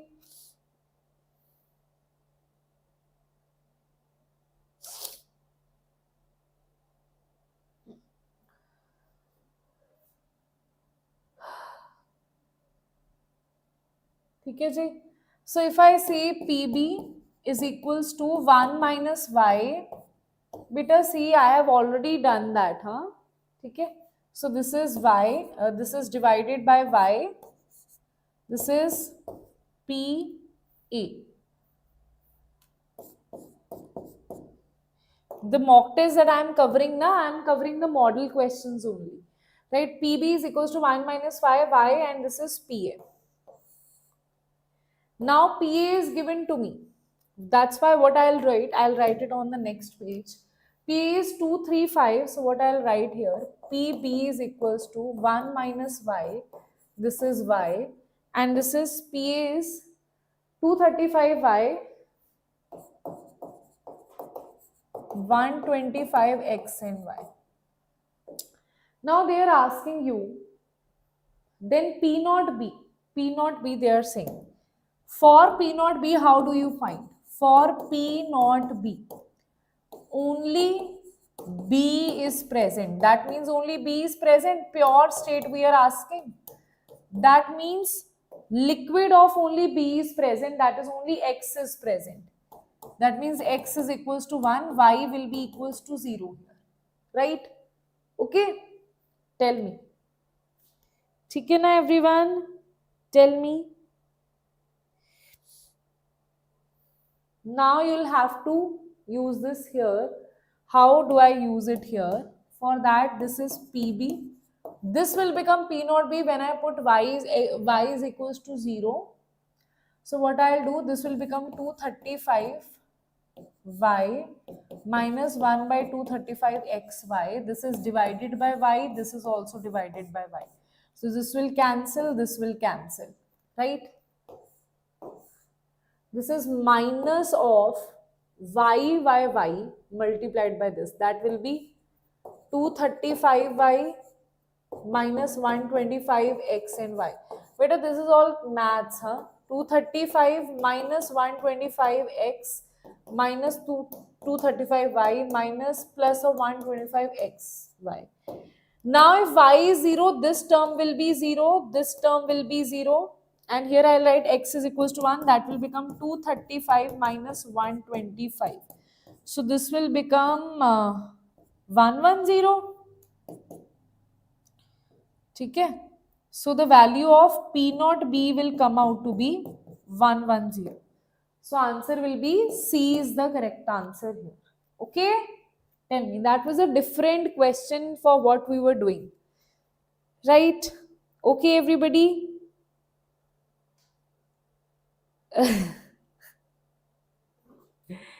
Done? Beta, these don't get scared of these questions, right? So these are different questions, right? Different means uh, in every exam there are some 3 to 4 questions that are different. Now that's why I'm telling you, if you don't want to take risks, this session is for you, because when you already know you have done, it's not a, if you have already done this kind of question, this is not a tough question. But yes, if they directly ask you this kind of question in the exam, then you will get confused. But if you have already solved this, you will be like, yeah, it is easy only, because you have done practice of that question. So that's why challenging questions we have picked up for you today, right? Now let's see one more question here. I think after that we'll start with physical. After that I think yes, we'll start with the organic and inorganic. Yes. Chalo. Let's see that, everyone. Let's see this question. I think this you can, it is a very good question. Again, it has a lot of concepts, right? A lengthy, I would say, difficult question. This is as compared to your JEE Mains, right? In JEE Mains, these kind of questions you have to be very aware of, right? If you know these kind of questions, only then solve it. Otherwise, skip these kind of questions, right? This is what, because it is going to take 2-3 minutes easily, right, to solve this question. If you're not sure, skip these kind of questions, right? But now, because you have done this question, so if they ask you the same question in the exam, you won't be scared of that, because you have done this, right? So let's see. 1 liter solution is prepared by dissolving some solid lead nitrate. Lead nitrate means PbNO3, right? In water. The solution was found to be boiled at this. So here delta TB no, you can say TB naught of water is 100 degrees Celsius. TB will be 110, it will be 100.15 degrees Celsius. So delta TB is going to be 0.15, right? 0.15 will be the value of delta B. From here we can see that the resulting solution is 0.2 mole NCl. Okay, ठीक है. 1 liter of that solution was there. Okay. To the resulting solution, this much of NaCl was added. Okay. ठीक है. Kb is given to you. Kb is given to you. Right. Now you must be able to understand what is the how many ions this will be dissociated. PbNO3 is dissociated to Pb2 positive plus NO3 negative. So I think this will be multiplied by 2. It will be like this. Okay. So it will be 2 of these ions. So here nothing is given for alpha. So that is why we'll consider alpha is equals to 100% when nothing is given. Want Hall factor will be equals to number of ions, that is 3. ठीक है? हाँ. Right? Okay. Tell me everyone. Want Hall factor is given to be 3.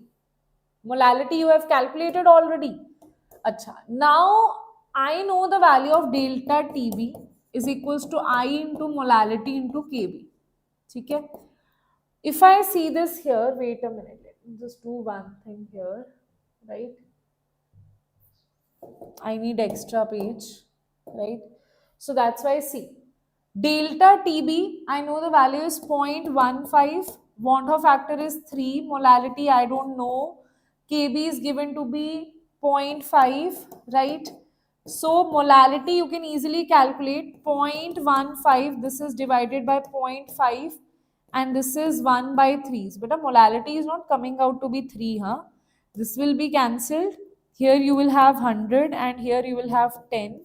It will be cancelled. This is 5 into 3. 3 will cancel. So it will be molality is equals to 0.1. 0.1 will be the molality here. Now they are saying assume molality is equals to molarity. So that means molarity is also going to be 0.1 molar. So this solution is 0.1 molar, that we are confirmed. Right? Okay. Acha. What they are asking you, one, usually this much question is there, right? Usually, okay, if I say some easy question will be there, easy questions are till here. Easy question is, okay, this is given, you have to calculate the value of molality, done. Only that. That is easy, direct questions. Now, challenging questions, you have 2 more concepts will be there.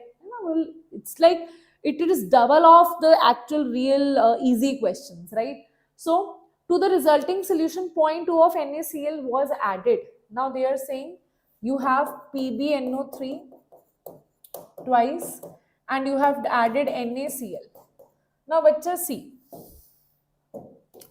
Pb2 positive and Cl, this will give you PbCl2. Na positive and NO3, it will give you NaNO3. Okay? That will be the reaction. Now here you have used PbNO3 is 0.1 and this is 0.2. Okay, 0.2 mole NaCl was added here. 0.2 mole of NaCl was added here. Dekho beta, if I talk about in 1 liter solution, number of moles you are adding. So molality will be equals to number of moles in 1 liter solution.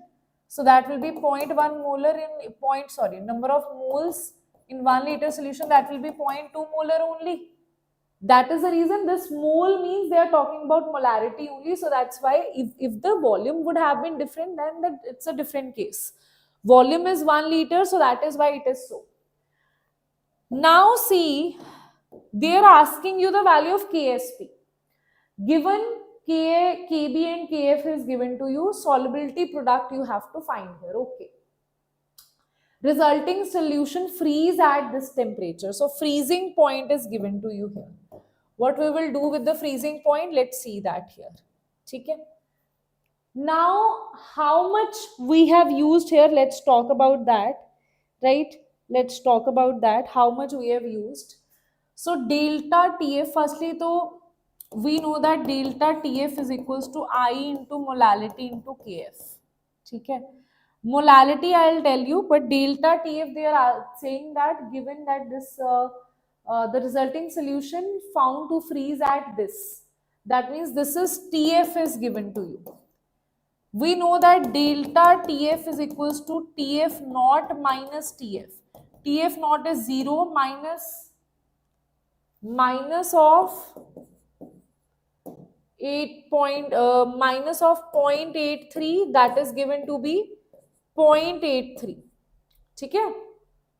So delta TF is given to be 0.83.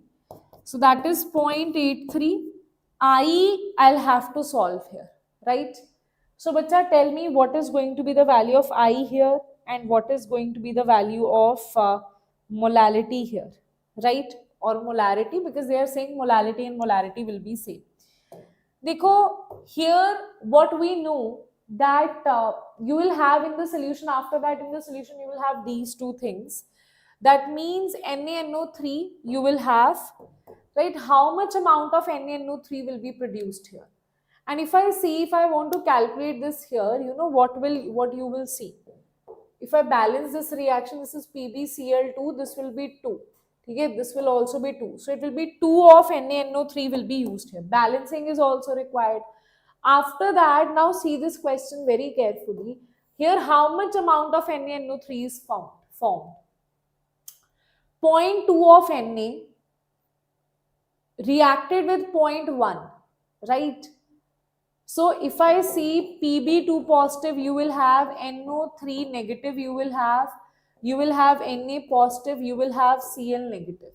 2 I am not considering. Earlier I know that how many ions of Pb2 positive, you have 2 ions of Pb2 positive. You have 2 ions of, you have, 1 ion of Pb2 positive, you have 2 ions of this, you have, okay?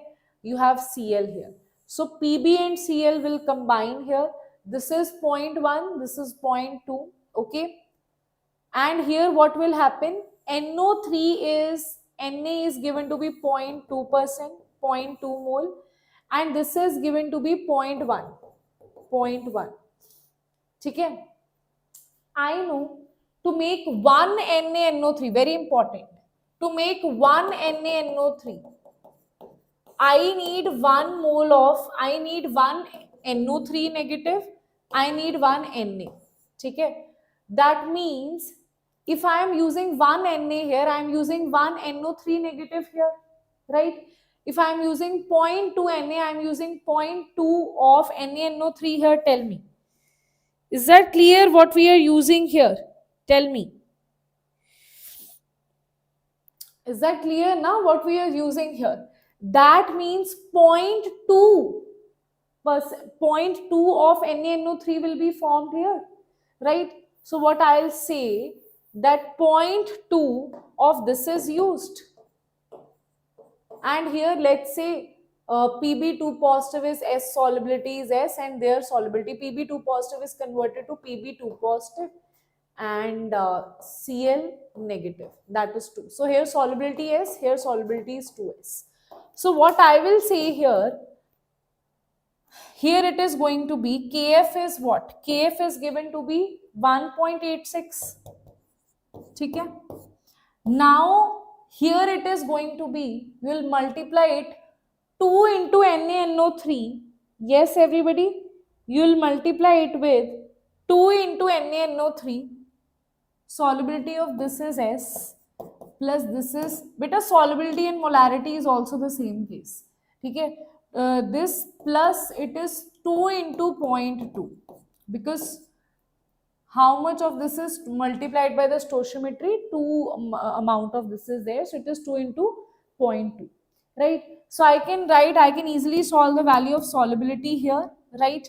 Solubility, after solving you will get the value as 1.54 into 10 raised per I think minus 2, minus 2. ठीक है. Now, as a till now the questions we have not done till now. Now they are saying solubility product. This is from ionic equilibrium. ठीक है. Solubility product, that too they are asking you for PbCl2. That's why I have taken SN2S here, right? PbCl2 is dissociated to Pb2 positive plus 2Cl negative. So it will be Ksp is equals to 1 raised to power 1, 2 raised to power 2. And this is solubility raised to power 1 plus 2, that is 3. It is 4s cube, that is Ksp. So Ksp solubility is given to you. This is 4. This is 1.54 into 10 raised to power minus 2 raised to power 3. ठीक है जी. Okay. Tell me. Okay, beta. Okay, we'll see that. Right? Now tell me, is that clear what we are doing here? Is that clear what we are doing? So what you have here, right? It has multiple like concepts, that it's a very unique question that you will see. Till here, so you find out the value of molality, that is equals to molarity, right? Then you thought that, okay, how do I convert, how do I put this here, right? So molarity and molality are same. Van 't Hoff factor, we have taken it as 1 only because nothing was given to us, right? So that's why we have taken it like simply you will take it 1 only here, right? Now if you see this PbCl2, this is 2 of NaNO3. So Kf value you have put here. Now what is molality? That is S, this value plus 2S plus 2 into 0.2. Okay? And that's how you get the value of solubility. Put it here, you will have your answer here. Okay? Okay? Beta, abhi to too much, so much time is there. I think we have completed the questions of physical chemistry. Now let's start with organic chemistry. Okay, everybody?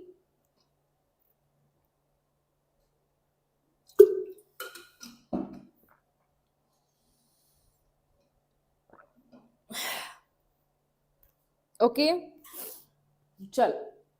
Now A plus water gives you B plus HCl, B plus water give you C plus HCl, and they are asking you A, B, C out of the following, right? So firstly, as I have written the reactions also, here it will be 4, right? PCl5 with water give you POCl3 and HCl. POCl3 with water give you H3PO4 plus HCl. So answer will be, if it is PCl3, this will be, B will be POCl3 and this will be H3PO4. So answer will be B is the correct answer here, right? Okay.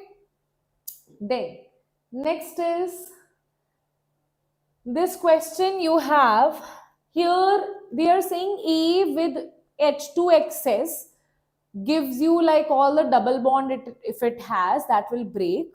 So any of it with H2 excess will give you this thing only. Okay, so we can't answer it according to this thing, right? Now if I say chemistry is mystery, acha. Now if I see this here, A with KMNO4, KMNO4 is a very good oxidizing agent. So that means double bond will have to break. So this definitely will not be there. Otherwise, to only 2 products will not be formed. If I need to have this ring as it is, that means there should be no double bond in this ring. So here you don't have any double bond. Here you have double bond, so it is eliminated. Here you have double bond. This is also eliminated. So answer is B. Okay, that's how you will answer these very important questions. I'll tell you how this is going to give you this thing. Double bond will break, double bond will break. What it will give you? This will be this cyclic ring. This will give you COH. This will give you COH, and this will be, this is COH, and this will be COH. Okay? So because break the double bond, attach double bond O. So you will attach double bond O here. You will attach double bond O here, you will attach double bond O here, double bond O here. Then you will convert hydrogen to OH, hydrogen to OH, hydrogen to OH, hydrogen to OH, and that's how you will have these answers here. So answer will be B is the correct answer here. Okay, ji? Okay. Yeah. Physical chemistry is actually time consuming, right? That is the thing. And in organic and inorganic, you can directly tell that I don't know this question, I know this question, you can directly answer, right? So, which among the following carbocation has longest value of? Yes, everybody, which among the following has the longest half life? Way of asking it is different, otherwise this question is easy. Okay, how do you find the longest half life? They're asking you which of the following is most stable. You have to find out which one is stable. So see, this inductive effect is applied here, so in big inductive effect from cyclohexane is applied, here resonance is applied, and here what you have? Can anybody tell me in the chat box what you have in A? A is most stable. Tell me the reason why. Tell me the reason why A is most stable. I'm telling you A is most stable, but the reason you have to tell me.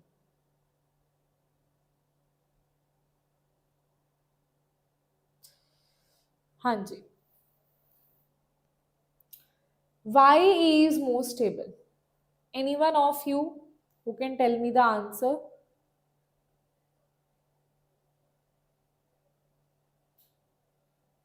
A is most stable because of dancing resonance. Dancing resonance is the most stable. Dancing resonance, dancing some structure or something. Dancing resonance, yes. Right? So, when you have like this kind of situation, what happens here? Right? This bond will shift here, it will give you this double bond and this situation, or this bond will shift here, it will give you this kind of structure. So that is dancing resonance and it is most stable, right? It makes the structure most stable. So that's why this will be chosen, right? Okay. Next is, next is, which of the following compound has most acidic hydrogen? Acidic hydrogen, you have to tell me. Acidic hydrogen. That means here you should have negative. Where carbon ion is most stabilized? Tell me, where carbon ion is most stabilized? Let me see if you can tell that or not. Yes, I'm waiting for your answers in the chat box, everyone. Let's see if you can answer me or not.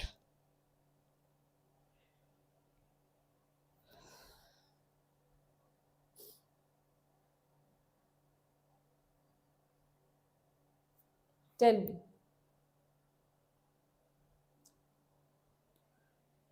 Tell me, tell me, tell me. Huh. Dancing resonance is even more stable than this what we call back bonding or even resonance. It is most stable concept, right? Huh. With strongest electron withdrawing, okay, due to minus I knew that you will get confused here. Acha, do you remember Barhi? Actually, it was D Barhi, dancing, back bonding, aromatic, resonance, hyperconjugation, inductive. Dancing is definitely not there, but is there any back bonding here?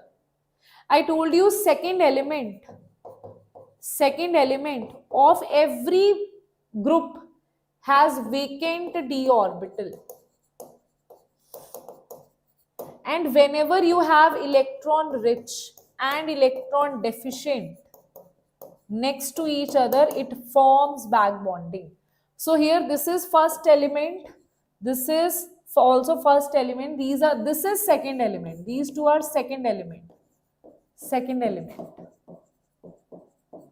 We know that carbon negative and sulfur which has vacant orbital, so it will definitely cause back bonding here. So it's a concept of back bonding. Okay? That's why I told you these kind of question na, I have picked those kind of question in physical chemistry. They will not ask you like tough questions based on the concept. In physical chemistry, see, definitely in the paper 3 to 4 questions will be there which will like eat your brain, right? Now what will happen if you have done these kind of question, you will be able to see that okay, this is actually that level of question. Okay, now two things you can do by solving these kind of question. One thing is, if they ask you the same question in the exam, your mind will be so expanded that you will know that okay, I think that this question is easy, but this is some different concept is applied here. So if I don't know that concept, let's skip that question. That will help you in that, to choose that which question to skip, which to not. Second is, if you've already done these kind of question, you will be able to do that in the exam. Now in organic chemistry, usually with concept they will play, they will not make the question lengthy most probably, but there are some 1 2 questions that will be lengthy, but mostly they will play with the concept. In inorganic also they will play with reactions or concept. In physical they will not play with concept, they will rather play with concept, will also be there, but it will be more lengthy, that will make the question difficult, right? So that is totally your choice in the exam whether you want to do it or not, right? So here answer is B is the correct answer, right? Okay, tell me, is that clear? Is that clear everybody? Yes. ठीक है. So next is the correct decreasing order of enol content of the following molecule is what? I'll tell you, just see the, I'll give you a hint, okay? Just see what is the difference here. The difference is in the rings. So see the stability of rings. What is the most stable, less stable? See the stability of the rings here, right? Let's see the stability of the rings. नहीं, they will not give you questions like that. 2 questions will be with back bonding. That will, they will not give you. Examiners are enough smart to know, right? Done? Tell me. So here this has 6-membered ring. I'll tell you 6-membered ring is more stable than 5. Then you have yes, 6-membered ring is more stable than 5-membered ring. A, yes. So this has 2 6-membered ring. This has maximum stability. 1 6-membered, 1 5-membered, 2 5-membered. So definitely answer will be 1 2 3. So answer is A is the correct answer here. Okay, concept. Here the questions are not difficult. It is playing with the concept here. So what will happen here when you talk about this, when it will be converted to enol? Why I'm saying when it will be converted to enol, here you will have less angle strain. But because this ring is not stable, so because of this hydrogen bonding, it will cause more angle strain. More angle, because the ring is small, na? Everywhere you have enol form. This is enol form. This is enol. This is enol form, and here this is enol form. Now everywhere enol form is forming hydrogen bonding. So it is getting attached intramolecular hydrogen bonding. So that is the reason what is happening here in 6-membered ring. Angle strain will be less because it's a like big ring. With a small ring, when you have hydrogen bonding, angle strain will be more. That's why it will be less stable here, right? Okay, understood? Chalo. Next, see this question here. See this question, everyone. Let's see.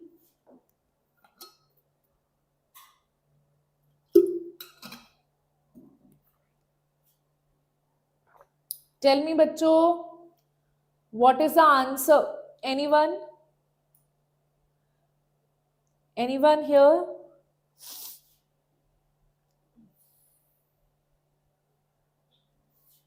Okay, chalo. Breadth rule in this, why it is not? Because it is not that cyclohexane in the form of our chain isomer is not given to us. That's why we will not apply that here. Okay? So that is for bridgehead carbon. Now for that we need to see which is bridgehead carbon. For that it will be applied, right? Oh, I have given you the answer only. Oh, chalo.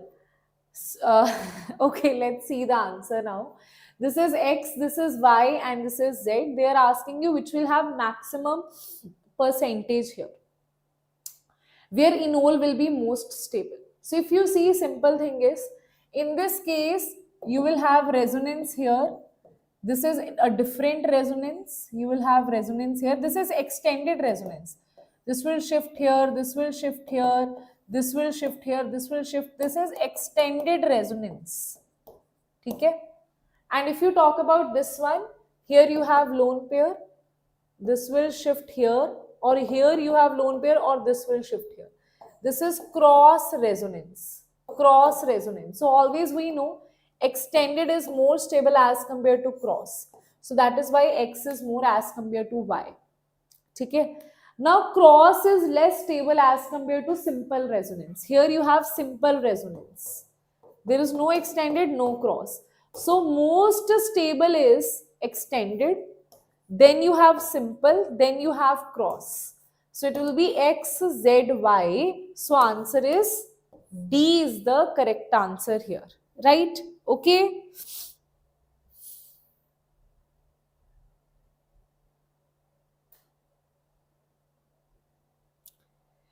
Okay. Understood? See, if the ring is very tight, right, that is how angle strain will be there. Crowding, you can say it's a steric crowding only in the form of angles, right? Okay, understood? Sure. Next question, we have reaction based questions now. Let's do that. Reaction based questions, right? Ma'am, JEE means 2020. Beta, see, any exam will not be like all the questions will be difficult. In any exam, it's not possible that there will be no question that is difficult. There will be easy questions in your exam. Some chunk will be easy, some chunk will be difficult. Difficult will be very few questions, right? That's why if the difficult percentage is more, that then we call the overall paper as tough. When the difficult percentage is less, then we call it as overall easy paper, right? Okay. So don't say all the questions will be like that. No, easy questions will be there in the exam. Some questions will be so easy. Tomorrow we are going to take the marathon of mock test, where we are going to do some doable, easy, straightforward questions. They will be there in your exam. Some questions, they will mix all these questions, difficult and some very easy. You have to choose which difficult question you can solve, which difficult question you can't solve. Easy though, you should be able to solve all the questions, right? Easy questions are going to give, medium questions will give you marks. Difficult question will decide, right, whether you will be the topper or not, right? So that difficult questions decides that thing, right? So now let's see in which reaction last product is alkyne. So let's just talk about this. Beta, you're asking you this cross resonance.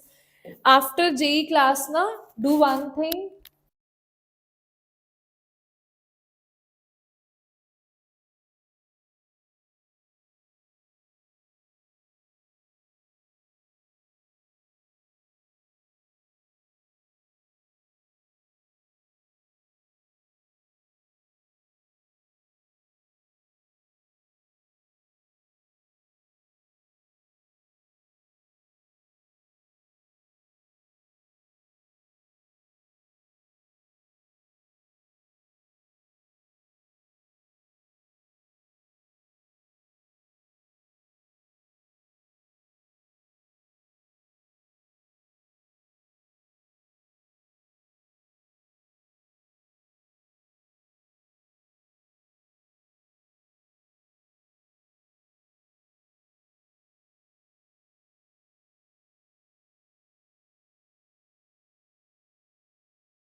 I'm so sorry. I'm so sorry. Sorry, sorry, sorry. Yes.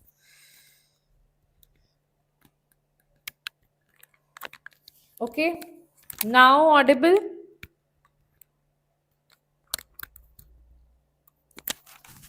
Now audible, everyone? ठीक है?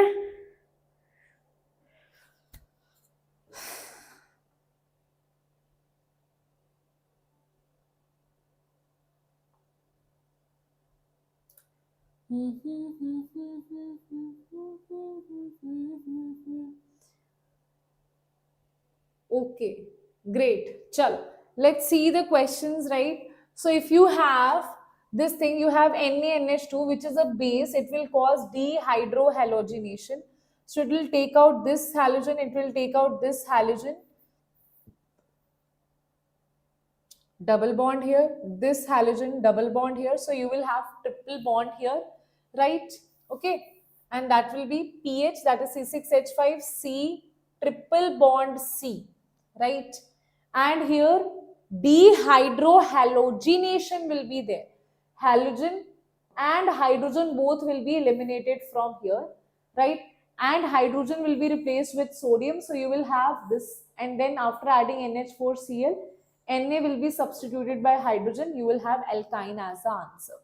Then if you have Br2CCl4, that means this is to break the double bond. So what you do, break the double bond, pi bond, attach Br here. Then you add NaNH2, again it is going to cause dehydrohalogenation. Here it was geminal and here it is vicinal. Okay? So here dehydrohalogen, this is sorry, dehydro and halogen, this double bond will shift here. Hydro and this is halogen, this double bond will shift here. You will have PHC triple bond C, PHC triple bond C, and this is Na will be replaced here by hydrogen, and that will give you alkyne here. What about this one? When you cause PC, when you add PCl5 here, this double bond will break and ClCl will be added here. Now it is the same situation as this. These two are same.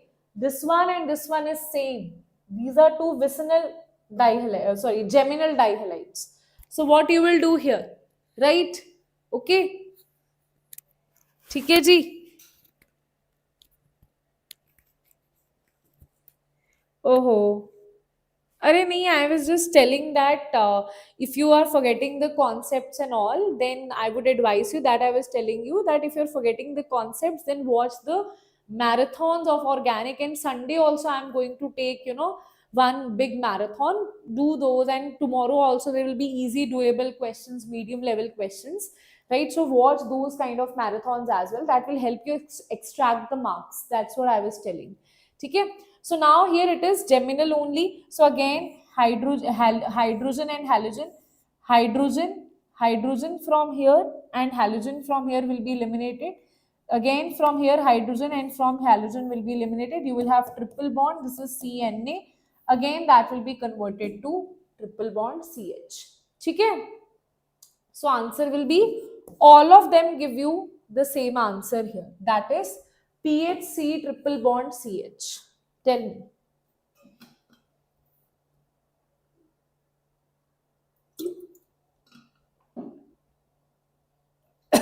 Okay, you just forget. Intention, I am forgetting. No worries. Intention, if you're forgetting, then I'm going to revise everything on Sunday. Then watch my session on Sunday. It will help you. I'll not be doing any question. I'll be doing only theory part, quick revision. So it will help you to, revise everything.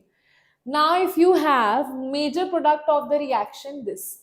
Now, in this case, what you will do, see you have I2NaHCO3. What you will do here, let's talk about that. So, firstly, so what will happen, this double bond will break and here you will have I, that will be positive. Then this bond will shift here and this will be C double bond O. I'll just write this here. This will be C double bond O. This is C double bond O. This is O. When you add NaHCO3, H will be eliminated from here. This will become negative. So this is going to attack here, this will shift here, it will form. देखो बेटा, what I am telling you, firstly what you will have this thing, ठीक है, let's say you have this thing, ठीक है, then firstly you have double bond here, this is C double bond O O H, ठीक है. Firstly when you add I2, what will happen, I negative you will add here, right? How you will add, this is I, ठीक है, I you will add, this will become positive, right? Now this hydrogen will be eliminated from here, right? Because you have added NaHCO3. So this will attack here and this will shift here and it will form, this is I and this is 1, 2. On second you have C double bond O and here you have O and it will be attached here. Can you see what will be formed?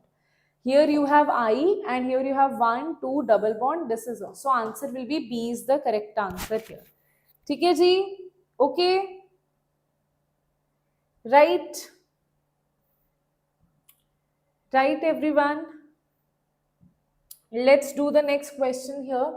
That is, they are saying that it's the same reagent, it's just the way of asking it is different. They have given you this benzene with where you have this Cl, right? Here you have this C double bond O, this is Cl. AlCl3 you have added here. AlCl3 added means some internal reaction will be there. What kind of internal reaction will be there? Here this electrophile will be generated internally, that will attack here, right? So what you will have here, this is benzene 1 2 3 and this is 1 2, this is, if I name this, this is, let's say 1 2 3 4 and this is fifth carbon and this is sixth. So how do I write it? 1 2 3. On third you have 3 4 5 6. On fifth you have C double bond O. On third you have this Cl. Okay, 1 2 3 4 5 6. So same I am writing here, 1 2 3 4 5 and 6. Okay. Now this was the most important part here. Once you know this, why not A? Because of steric problem, na, if you add iodine here, then how this will attack? If I say, let's say ma'am, I negative is added here. First thing to I negative is added according to Markov addition. Next thing is, then if already this is more sterically hindered, then how this O negative will attack here? So that's why that is not possible. Okay? Acha.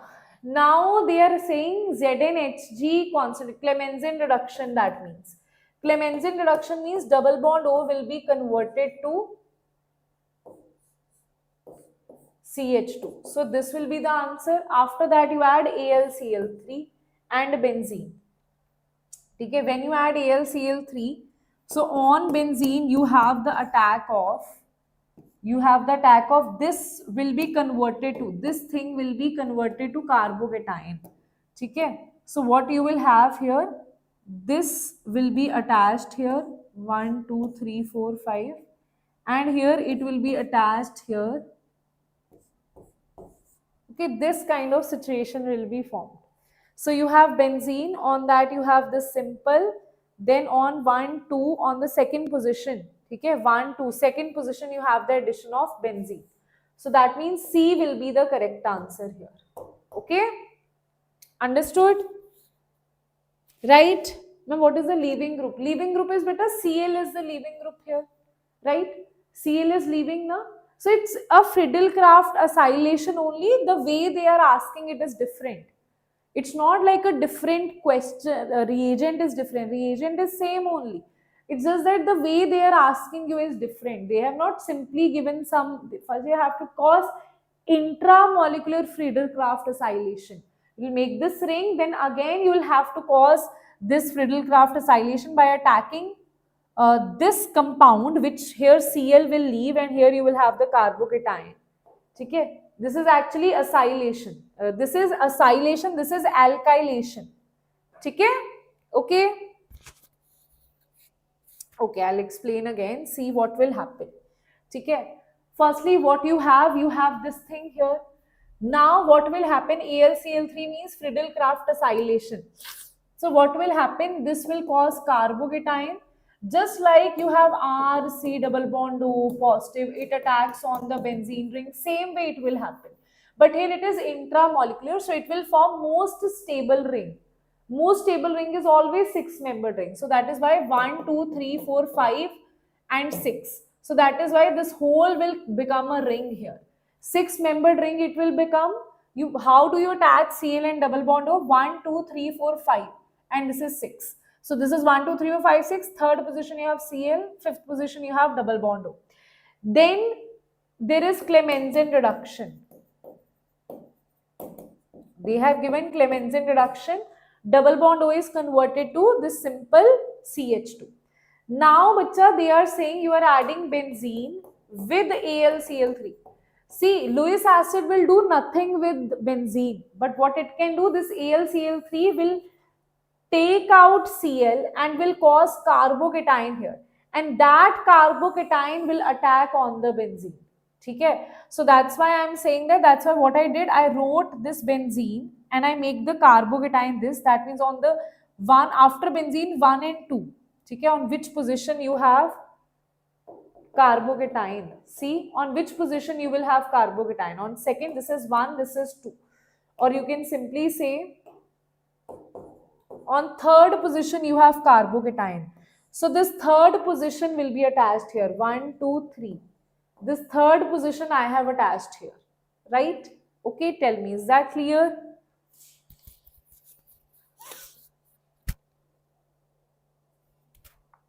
Tell me. Done? Okay.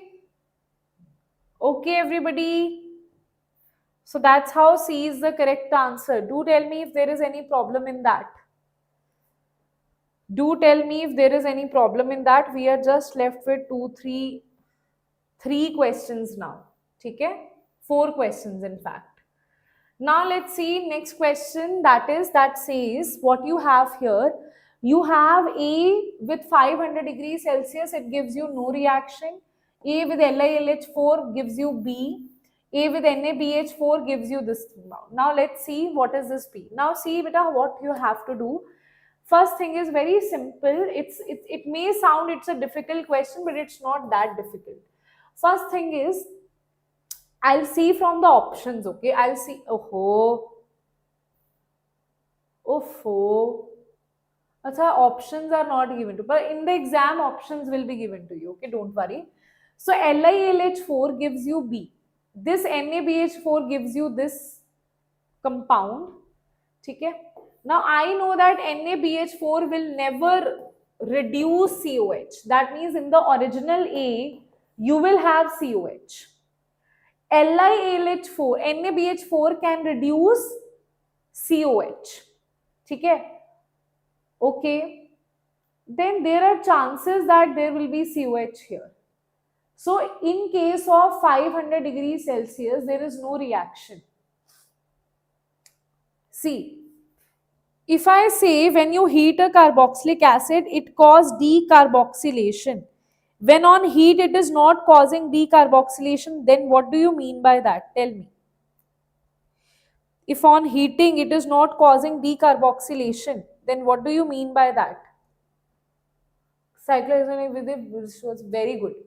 If it is not causing any decarboxylation here, because this is on the bridge side, okay, that is why this is not causing any decarboxylation, because COH is bridge head. And bridgehead, if it causes decarboxylation, it is not possible to have carbocation here. So not possible to have decarboxylation here. Okay. Next is, ma'am, if I put here double bond O. Double bond O, if I talk about LiLH4, LiLH4 with LiLH4, what it will give you? With LiAlH4, it will give you, it will reduce both of them. है ना? It will reduce this into CH2OH and it will reduce this into OH. But with NaBH4, it will give you this. Why? Because NaBH4 does not reduces COH, it does reduces ketone. So I can see this is A is the correct answer. This is A. It will be, see, if I talk about JEE Mains, this is not a difficult question, right? If they give you options, because now here options were not given, so I have to think that what will be there, what will not. If they give you options, you can easily do. Okay, if they give you option like here you have let's say here you have COH, then answer should be, here it should be COH, NaBH4. NaBH4 should not, then it should be, if I write here COH, let's say one of the option is COH, then here also it should be COH, because carboxylic acid will not be reduced by NaBH4. Okay, so options will help you a lot in these kind of questions, right? Okay, tell me. Done. Aldehyde, ketone and acid halides, acid chlorides, right? So that is why this is the correct answer here. Now next is you have there is a compound, that is some aromatic compound is there. It is giving you Br2 water, C6H6O, Br3, that means tribromo product is formed. Okay, correct statements, CH3 NH, that means this is Reamer-Temer reaction.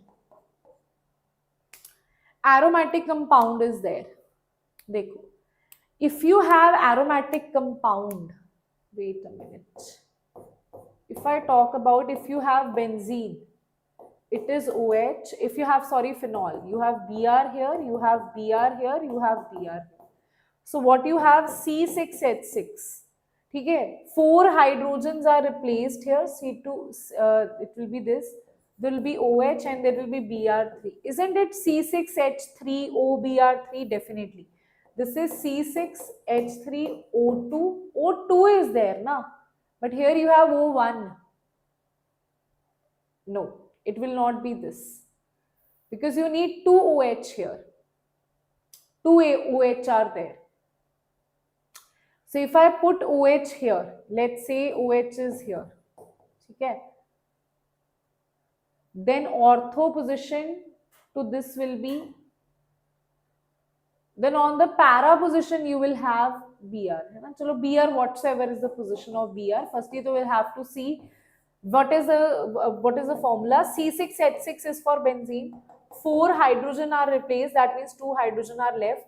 2 oxygen, 2 hydrogen you have here and 2 Br. Okay. Again, it cannot be the correct answer. Why? Because you have C6H4O2Br2 and you need Br3. Okay? You need Br3. Now tell me, this is also not the correct one. You will firstly have to see now what is the answer that you are getting. Right? Okay. Now if I say 2 OH I need to apply, hai na? 2 OH I will see. Okay. If I put 2 OH next to each other, then I am not getting the answer. If I am putting 2 OH, one space, and then if I put Br3Br, now I have these many positions. Br I can put here. Para to this is Br, and this also can be Br. Okay? Meta position you can't have Br because it is OH na. Meta to that you will not have. Can I see A is the correct one? Beta, then acid should not be there, na? Can you see, is it giving me the correct answer? C6H6, 1, 2, 3, 4, 5. 5 hydrogen you will have to replace, you will have only 1 hydrogen. This is then OH hydrogen will be there. Another oxygen, another hydrogen will be there, that is O3. Then you have 3 Br. Yes. Till now also we are not sure. Okay? Till now also we are not sure. Now Z can be. Z means they are saying when you cause bromination, this is Y. This is coming out to be Y. This Y after bromination is, bromination means tribromo product. one ortho and para, only the substitution can happen. That means initially if I say this is the answer, then initially it should be this one. ठीक है, which is definitely not an acid. So first thing तो is definitely eliminated. Why on heating with zinc forms symmetrical tribromobenzene? ठीक है, tribromobenzene. Tell me what will happen, ma'am? Resisonol in acidity. Beta, they are saying this should be acid. It is acidic, but it is they are not saying X is acidic in nature. They are saying it is an acid, aromatic acid. ठीक है, so aromatic acid though it is not, na? ठीक है, tell me. Now if I see this is Y, what is Z? Z will be what? You will have on ortho position, you will have COH, CHO. Okay, so it will be OH. Ortho here it is occupied. Para of this, para of this, para of this is occupied. You will have OH here. Okay. Z can be this. Achha, they are saying for this only. For this only you are doing Riemer-Tiemer. Then ortho is this and para is this. Para to this is this. Para to this is this. So I'll cause para only, right? So what I'll do, this will form, let's say this is OH and this is OH. This position is ortho to this one and para to this one. This I'll not choose because steric hindrance will be there. Okay, so they are saying Z can be this. That is absolutely correct. That is correct. Y on heating, Z forms symmetrical tribromo. Now I'll have to see this. Y on heating, what it forms? It will eliminate OH, so it will form symmetrical tribromo. That is absolutely correct. Okay, so that also it is doing. X can be obtained by fusion of benzene. X means they are saying this is X, na? This is X. So they are saying this X will be formed by which thing? This is benzene. 1,3-sulfonic acid. 1 and 3 SO3H. Now beta, this also we have seen that SO3H on fusion with NaOH, right? It will be converted to phenol. So both of SO3H can be converted to OH. That is also true. Okay? So I can see A, they are saying what are the correct statements. So correct statements will be B, C and D are the correct statements here. Okay? So I can see B, C and D are the correct statements here. Right? Tell me. Is there any problem? By the fusion of this with acid, this also we have seen, no? Yes. Zwitterion will be formed when you have SO3H and aniline. NH2 and there you will have zwitterion. Okay, here you will not have zwitterion. Right? Zwitterion is in this case when you have SO3H and this is NH2. That forms zwitterion. Okay? Okay, ji. So this reaction also we have done. Next is, okay, I think this is the last question of today. So everybody, let's solve that last question of today, right?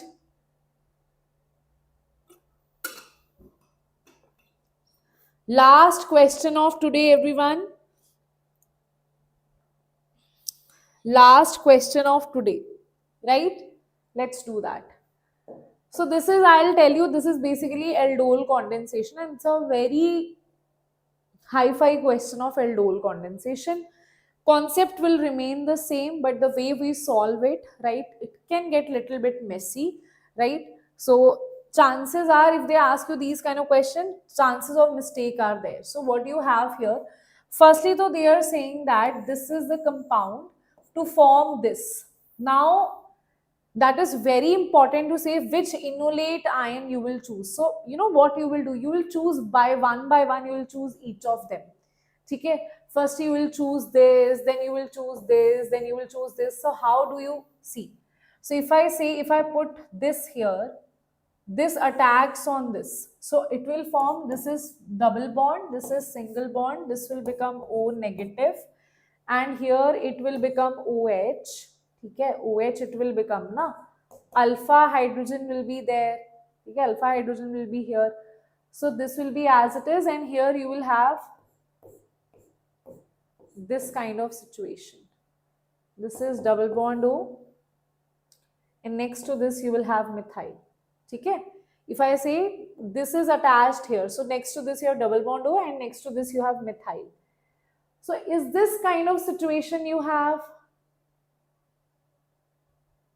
Alpha beta dehydration also you'll have to do, na?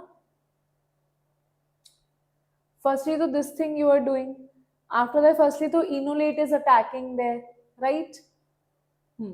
On heating also, then you'll have to heat it also. When you heat it, what you will have here? See, when you heat it alpha beta, this is alpha and this is beta. So you'll take double bond here. So this is not forming what you are thinking. Is it forming what you're thinking?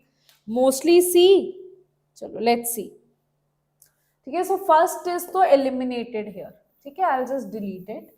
Second, if you see, again I'll just use the options. Okay, double bond, this is O negative. So what I'll do firstly, this is O negative, that I'll convert it into OH directly. This will be attached by this. Okay, here you have double bond, here you have one methyl, you have another double bond here, right? Now again elimination on alpha and beta position will be there. Alpha and beta position, here OH will be eliminated, you will have double bond here. Is it forming the same thing? No. Right? No. So now let's see next thing here, है ना? Acha. Here now also cyclization also will happen, right? So let us just talk about that. Okay? Especially in organic chemistry. अच्छा जी, चलो good if you can guess. चलो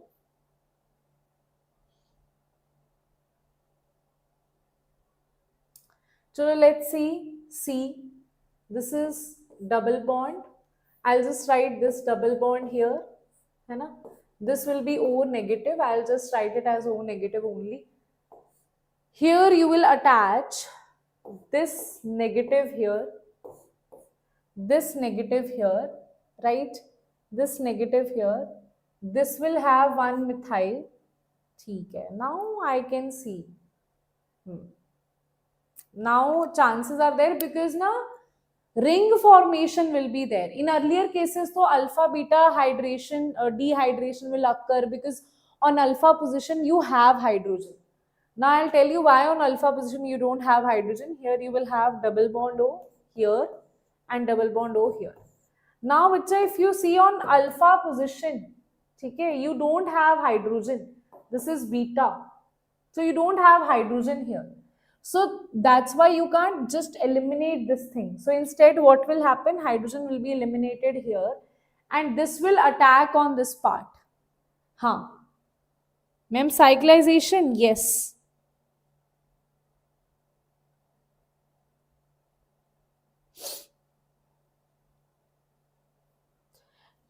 But you can eliminate option, try that in chemistry. But chemistry, it is possible to answer it according to, now what will happen, this O negative you can't eliminate here. Okay? So that is why directly to you will not attack it here because very small ring will be formed here. So what we will do here, this is double bond, this is O negative. Wait a minute, O negative now. Wait a minute. Till now, so we have done it right. Okay? This will attack here. This will attack here. Oh, conjugate addition was there. Conjugate addition, है ना? ऐसे तो you will not have the answer. ठीक है? Let me just explain you that. Firstly, what you will have here this conjugate that we selected. Firstly, it will attack here because this is conjugate aldehyde, right? And it will attack here. This bond will shift here, then this bond will shift here. So what you will have double bond here, you will have O negative here. That's how it will be there, and that's how this ring will be attached here. Okay? So what will happen here? This will attack here, this will shift here, this will shift here. So what you will have? You will have this double bond, and this is double bond will shift here. It will be O negative here. Only then enolization can happen. Okay? And here you have negative. So what you can do? Negative will attach. This will have one methyl. This will have double bond O. This will have double bond O. Okay? So it is the same thing that we have formed here. Now this is enol. Okay? So what will happen in this case? Protonation. Then you will have enol here. Now this enol, right, it will be converted to, it will be tautomerized here. Tautomerism will be there. This will be converted to, this double bond will shift here. This is oxygen. So now tautomerism will happen. Then intramolecular reaction will take place. Intramolecular means you have C double bond O here, you have C double bond O here. Here you have alpha, right? Here you have carbonyl 1, 2, 3, 4, and this is 5. Okay? If I use 1, 2, 3, 4, 5, and this is 6.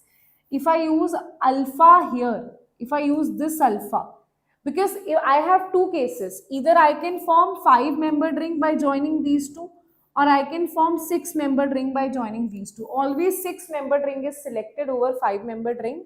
So what you will do, you will convert this into, here you will take the alpha, and here you will take the alpha, right?